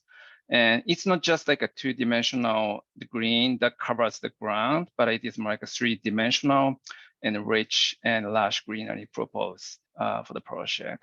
And most of these species actually go dormant during the winter, so they get kind of brown and dead, but they always come back in spring. So that makes the seasonal change, really dramatic. Next, please, slide 26. So we will discuss stormwater management in details in a bit, but here's a diagram showing the rain gardens proposed through the site. And these rain gardens are actually not always wet. They are wet only after the rain events, and sometimes get pretty dry. So we selected the plants that can take both wet and dry conditions, and at the same time, something that can provide, interesting and visual and textural, visual and textual interest. Okay, 27. Thank you, Storm. We're going to turn over to Andrew Smith, who's going to talk about stormwater. Thank you, Ron. So slide 27 is a graphic which provides context of the site as related to the overall campus. As previously described, the site's located along Elm Drive, and it's worth noting that this site is located within 2 overall drainage areas noted as Subwatershed 1 and Subwatershed 2. Subwatershed 1 is conveyed to a stream adjacent to Elm Drive, which eventually discharges into Lake Carnegie, and Subwatershed 2 is conveyed to a stream adjacent to Washington Road, which is also eventually conveyed to Lake Carnegie. Moving on to slide 28, this will provide context of the specific site. The left graphic shows the existing conditions of the site, and the right graphic shows the proposed conditions of the site. The site will result in approximately 5 acres of disturbance, and it's worth noting that the site will not increase impervious coverage between existing and proposed conditions. Accordingly, the project will be considered a major project and will have to adhere to local and state stormwater management requirements.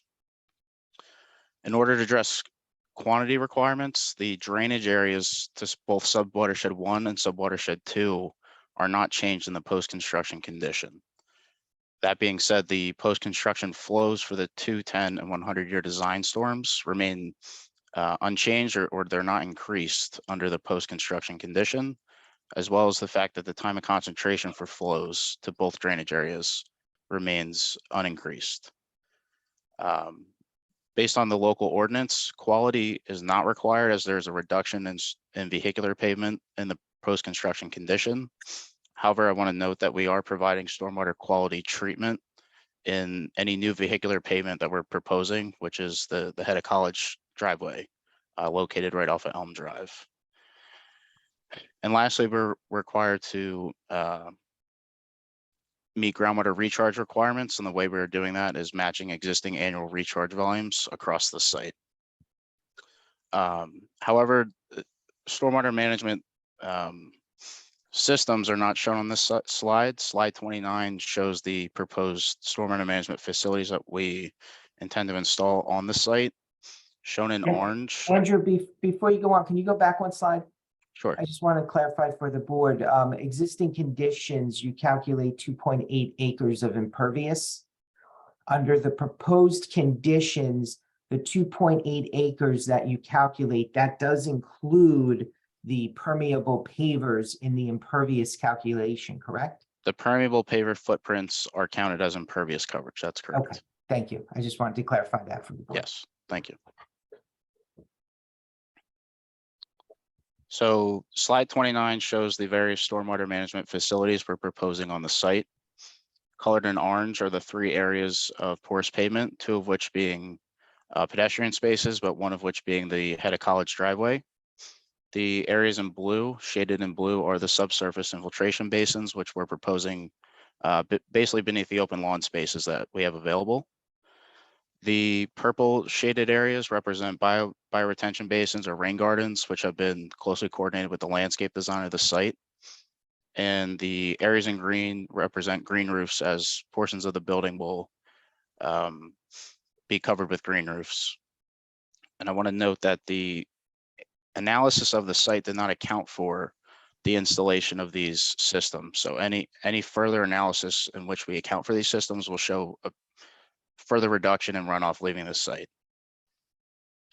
Excuse me, Mr. Smith, did not include any of these systems or just the green roofs? So we proved satisfying all requirements in stormwater without analyzing the stormwater systems, as in the fact that we did not take credit for these systems while satisfying requirements. Should we do that, we'll show a further reduction in flow leaving the site to both drainage areas. Okay, thanks for clarifying. You're welcome. Okay, Yes. Did you have more, Andrew? Nope, I was going to turn it back over to you. Thank you. Okay, great. All right, now we're on slide 30. I'm going to use this slide and some of the next few slides to talk more about the context of the building. I think there was comments in staff reports asking for some of that.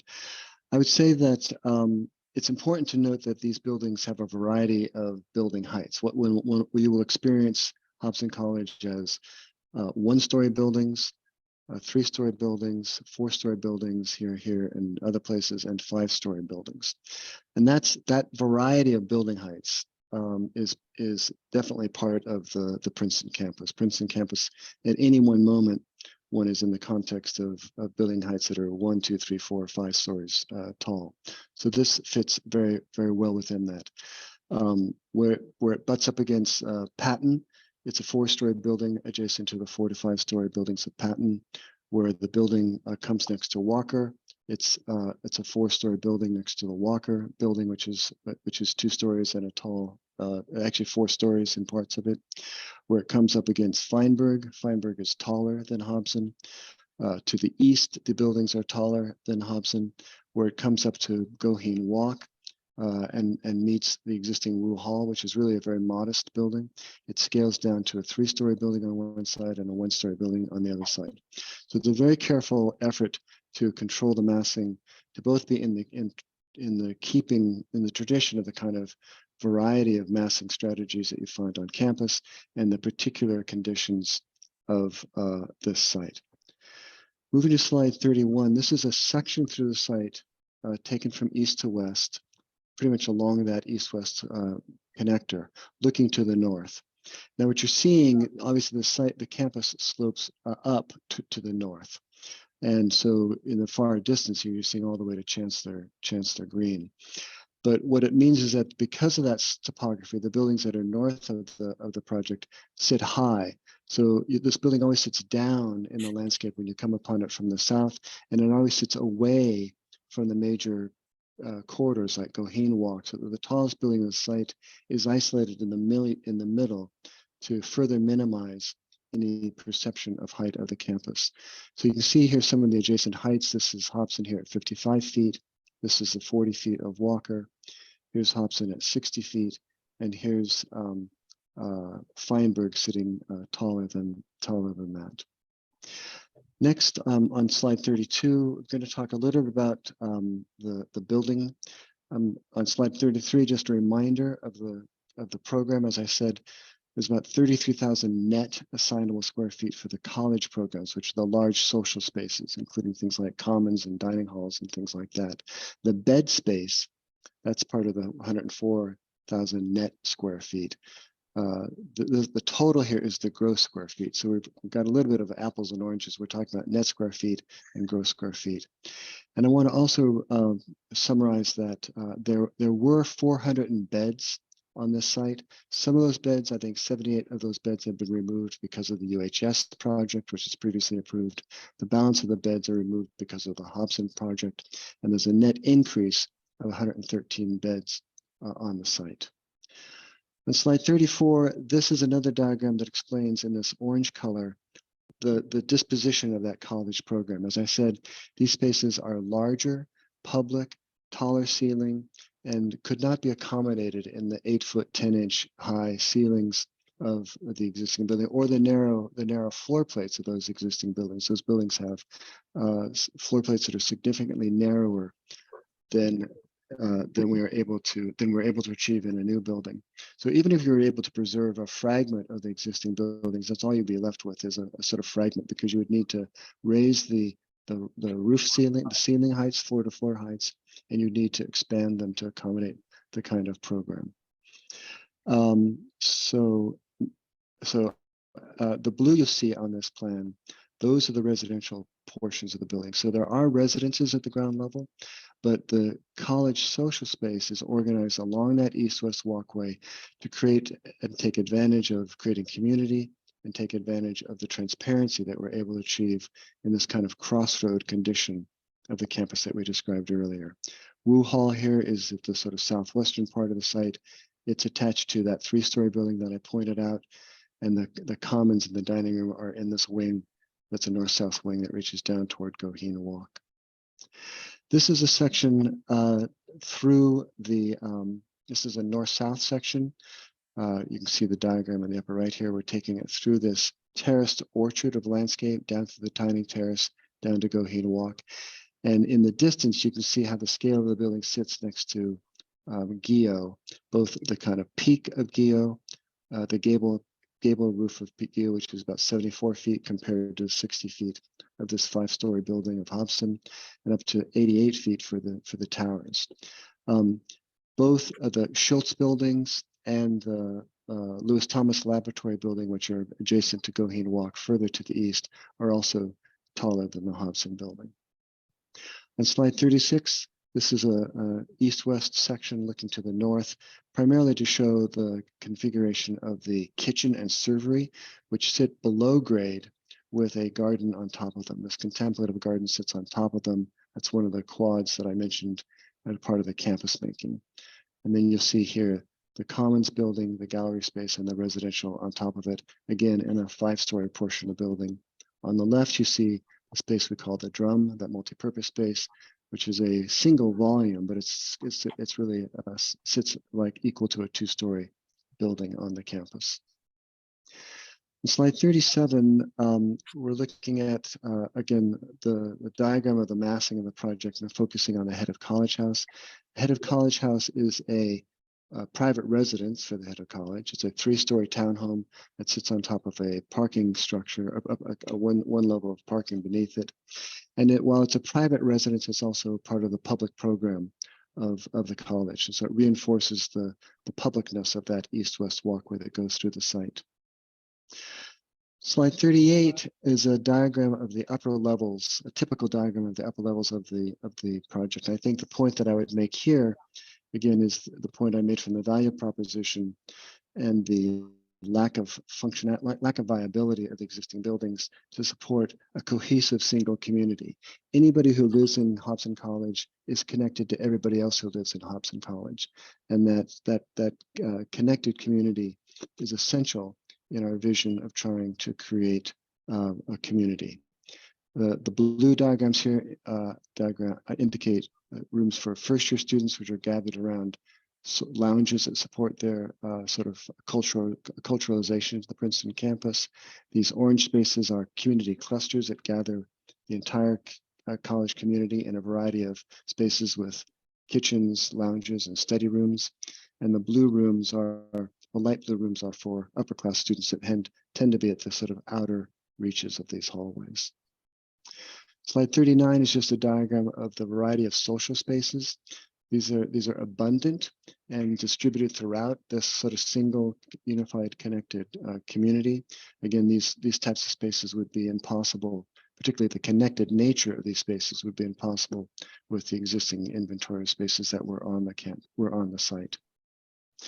Slide 39, this goes to the variance application, the variance request. I would say that Christopher can help me with this maybe at the end of the presentation. We actually are seeking a variance for 10 signs, and 5 of those signs there are 5 of the large signs, which means 4 of them exceed the maximum size. And then because there are 10 signs, 9 of them exceed the requirement for 1 sign. But I think that the summary that Mr. Dobromilski gave would apply here. These are all inward looking. They're typical for campus wayfinding, and they are sort of discreetly designed as part of the tradition of signage on campus for wayfinding and identity. Slide 41, I'm going to transition to sustainability. There's a lot to say about sustainability here. The project will take advantage of the GeoExchange well field that will be built on the site, which serves our district energy and our heat pump system for the campus, which is a primary factor in getting toward our carbon neutrality goal in 2046. It's the most energy efficient, environmentally friendly way to heat and cool facilities. There's a lot of low embodied carbon strategies, including mass timber, cross-laminated timber slabs, glulam structural frame for the columns and the beams. We are specifying low embodied concrete with high cement ratios. We are specifying low embodied carbon structural steel with high recycled content. We have a high-performance envelope and passive design strategies. We're reducing energy consumption by 30% over the national energy model, which is ASHRAE 90.1. All bedrooms have operable windows. All rooftops are designed to be solar ready. All glass throughout the project is bird safe. It's designed to meet LEED Gold standards. There's native and adapted vegetation. The university has a commitment to healthy materials to reduce and eliminate harmful chemicals. We encourage health product declarations from all our manufacturers. We're asking manufacturers to confirm that materials are free of chemicals noted by Green Science Policy and the 6 classes approach. And pre-vetted materials will be encouraged for use. PEC commented on the use of gas in the kitchen. The kitchen is designed to be an all-electric ready kitchen. There are 250 pieces of equipment in the kitchen. Only 13 of them will use gas. That's 5% of the utility powered by the equipment. Gas is only going to be used on those high volume throughput pieces of equipment that are required for servicing the kitchen.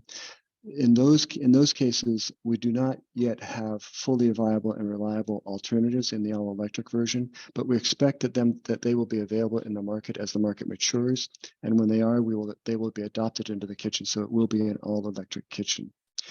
We decided not to pursue passive house. We begin with very aggressive design standards. The final step to achieve passive house would have meant dramatically increasing insulation, and the return on investment at that point, there's very little yield on return on investment when you're starting with a very energy efficient building to begin with. The return on investment would have been literally 1,000 years. And we were concerned about pushing for operational savings at the expense of embodied savings, because embodied carbon in insulation is high, and we decided not to take that option. I'd also want to say that at the concept design, Mr. Cohen asked us to talk about the embodied carbon of not using the existing buildings. Keep in mind that those existing buildings do not meet functional requirements of the project, but we went ahead and developed a high-level quantitative analysis that compared 2 different scenarios, each with the equivalent gross square feet. In scenario 1, we estimated the total carbon footprint of the existing buildings without a renovation. So just assume you're going to keep all those existing buildings as if they are functional. We then put an addition on that to meet the program, and the addition had all the same high performance characteristics of the Hobson College design. So they were with low embodied carbon structure, including mass timber, and included carbon sequestration in the wood. We included the optimized energy performance of the envelope in that scenario as well. So that was keep the existing building and all of its energy performance from past experience measured data. Then we compared that to scenario 2, which is the Hobson College design, which is all new construction, lower embodied carbon through mass timber, optimized energy performance. We included an estimated CO2 emissions from the demolition of the existing. The conclusion was that option 2, the proposed design for Hobson College, because of its energy efficiency and low embodied carbon, would pay back or loss of embodied carbon of the demolition in just more than 6 years. And from that point forward, increasing in perpetuity the energy efficiency and lower carbon footprint of the Hobson College. So we feel confident that not only the new Hobson College meets the program and the value proposition, but it's also the more sustainable approach. Let me add some notes about demolition. We recycle 95% of all of our eligible materials with a post abatement. Recycling commodities is driven by the commodities market, but common uses of the recycled material would include, for concrete, for example, crushed and reused for aggregate in paving. For asphalt, again, crushed and reused for asphalt. For tree stumps, could be either ground for ground cover or biomass for fuel. Metal is sorted and melted for reuse. Masonry is crushed and reused as aggregate. Now I'm on slide 43. This shows the GeoExchange well field that will be built under the Hobson College. We are realizing as we move forward with our GeoExchange system that we have to take advantage of every opportunity site to drill these GeoExchange wells. So again, if we would have kept the existing buildings, we would have had a much lower yield of GeoExchange wells, and the GeoExchange wells are key to our ability to achieving carbon neutrality by 2046. Slide 44 simply shows the diagram of where the transformation of our central plant at the southwest corner, the southwest quadrant of the campus, into part of the district energy heat pump system. Now I'm going to talk about experience. I was on slide 45. We're going to talk about the materials and character of the building. So this is a little bit of description of the architecture of the campus. This building is a contemporary building, but it's very sensitive and informed by the traditions of the Princeton campus. Princeton, as a reminder, has 29 different architectural styles on the campus, so there's quite a lot of variety. Nevertheless, there are some essential characteristics of buildings on campus, even you'll see here contemporary buildings and historic buildings that share some of those values. Roofscapes speaks to the sort of variety of the picturesque variety of buildings meeting the sky. Punctuation speaks to the kind of tradition of marking vertical elements with towers and pavilions. Verticality speaks to the sort of lightness of buildings, particularly the Gothic buildings. The weight speaks to the kind of mass and masonry of buildings.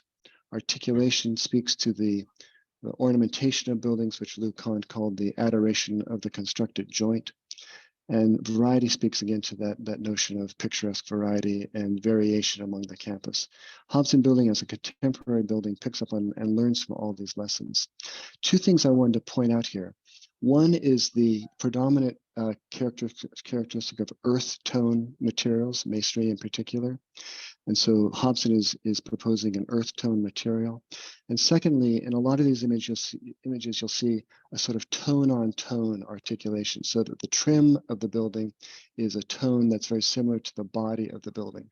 That happens both on limestone buildings such as the chapel, and it happens on some of the early collegiate Gothic buildings such as Pine Hall, where those are two examples of tone on tone.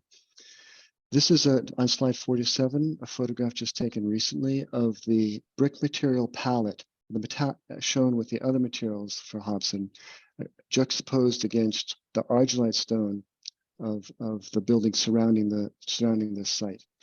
It's not intended to mimic the argillite stone, but it's intended to capture the essence of that argillite stone, which has to do with the earthen quality, earthen character and color.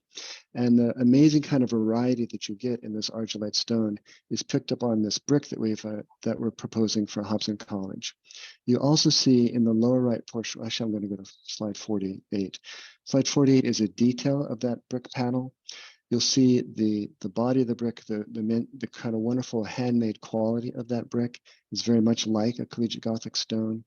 And you see a variety of other materials. This, what's called the cover tile on the right here, will be used to accentuate the upper stories of the building to create more horizontality and further minimize the sort of scale of the building. Terracotta will be used in certain elements. Muntz metal will be used as a detail, and stainless steel is used on the drum. And this explains the sort of tone on tone vocabulary of these materials proposed for Hobson College. Slide 49, I'm going to begin sort of walking around the site to show renderings. It's important to keep those materials that I just showed on 48 in mind, because renderings are never perfect. So the renderings are going to look slightly different, but it's that material palette that I just showed you that's going to really be the essence of the character of the building. So I'm going to show a couple of renderings here. You'll see the diagram here looking from the lawn at Whitman College, looking to the east. This is a view of the western end of Hobson, next to the tower at Patton. You'll see all of the articulation and crenellation of Patton, and Hobson College again has a contemporary vocabulary, but has a lot of articulation in the brick pattern. This horizontal striping you see in this upper right-hand corner of the facade is that cover tile, which is it's a similar tile, the same body of clay, but it has a slightly different characteristic. And then you see the massing stepping down to the drum, and then respecting Wu Hall behind. This is another view, a little bit coming to the south, looking a little bit more to the northeast, at the drum in the foreground, the 4-story wing of Hobson stepping up to a 5-story wing of Hobson, and Wu in the background. This is slide 51. Slide 52, again, is a site plan that shows the next rendering is going to be at this moment here, just at the below the lower part of the Cascade Garden and at the portal that leads toward Wu Hall, looking to the east. Slide 53 shows that view. You'll see that articulation of the contrast of the pattern of tile in the upper part of the elevation, the brick pattern in the lower pattern, this vertical element, which reinforces the verticality that we see in campus architecture to break down the horizontal masses, has some of that terracotta. And you'll see again the articulated brick at the base of the building. We're looking along that east-west connector here right next to one of those portals. Slide 54, another diagram looking into the Hobson Quad. Slide 55 shows what that view is like. This is the kind of transparency, the very active transparency along the ground level. 2 stories of that brick that I showed you, and the upper 2 stories of the same body but a different material, different pattern of material in the upper 2 stories. The verticality, again, providing a kind of punctuated vertical relief to the horizontal mass of the building. And at night is the twilight is very exciting for these buildings. I don't know if you've seen the new residential college building at this time of day, but it comes alive with all the activity from inside the building. Slide 57, we're going to take a walk along Goheen Walk, moving from the east to the west. First view I'm going to show you is looking up through the dining terrace, and then I'm going to show you this view up through Wu. Here we are looking up to the 5-story dining terrace beyond. I mentioned the tallest portions of the building are at the middle of the site, furthest away, with other architecture in the foreground. The dining hall is immediately to the left here, stepping out to the terrace. Slide 59 looks, this is in the middle there between Wu and that wing of Hobson, which has the dining hall. We're intentionally trying to be very quiet here. On this slide, you'll see some slight vertical ribbing in the terracotta. This is a kind of grayish terracotta material with that slight verticality, which is again part of the campus tradition. This wants to be a quiet building, respecting the kind of iconic character of Wu Hall and not competing with that. And then slide 60, coming around, looking to the north through that portal, all the way up through the campus, the drum in the foreground, Wu Hall in the foreground, and the massing of Hobson from 4 to 5 stories. Okay, you have 1 minute left. That was like drinking from a fire hose, but in a good way. Sorry, we had a lot to do. No, If you would have given us the whole evening. Very, very substantive and informative, of course, and super helpful. I'm sure some of us will go back and look at it again before the February 15th or 16th meeting, whichever it is. A few questions, occurred to me that I'm not going to ask now because it's 10:59. But thank you very much for getting all of that in less than an hour. It was really, really interesting. So unless board members are just dying to ask a question in the next 30 seconds, I would suggest that we reaffirm which day we're carrying this to. I think Ms. Phillips said, was it the 15th or 16th of February? 16. 16. Mr. Mueller, can you confirm no further notice required, et cetera? I want to make sure I'm using the right words. You're muted.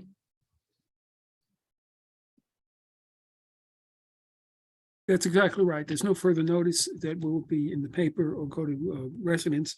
The notice basically is what you're hearing right now, and this will be carried to February 16th. Okay.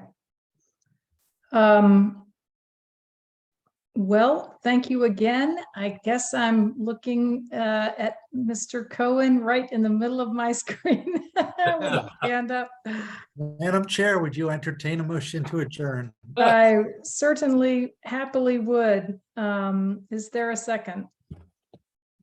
I'll second. Thanks, Mr. Quinn. Thank you again, Mr. McCoy and others from the university. We look forward to some Q&A when we reconvene with you guys, and good night. We'll See you next month. Thank you. Okay. Thank you. Thank you. Good night, all. Thank you, and we'll see you, board members on Saturday and staff.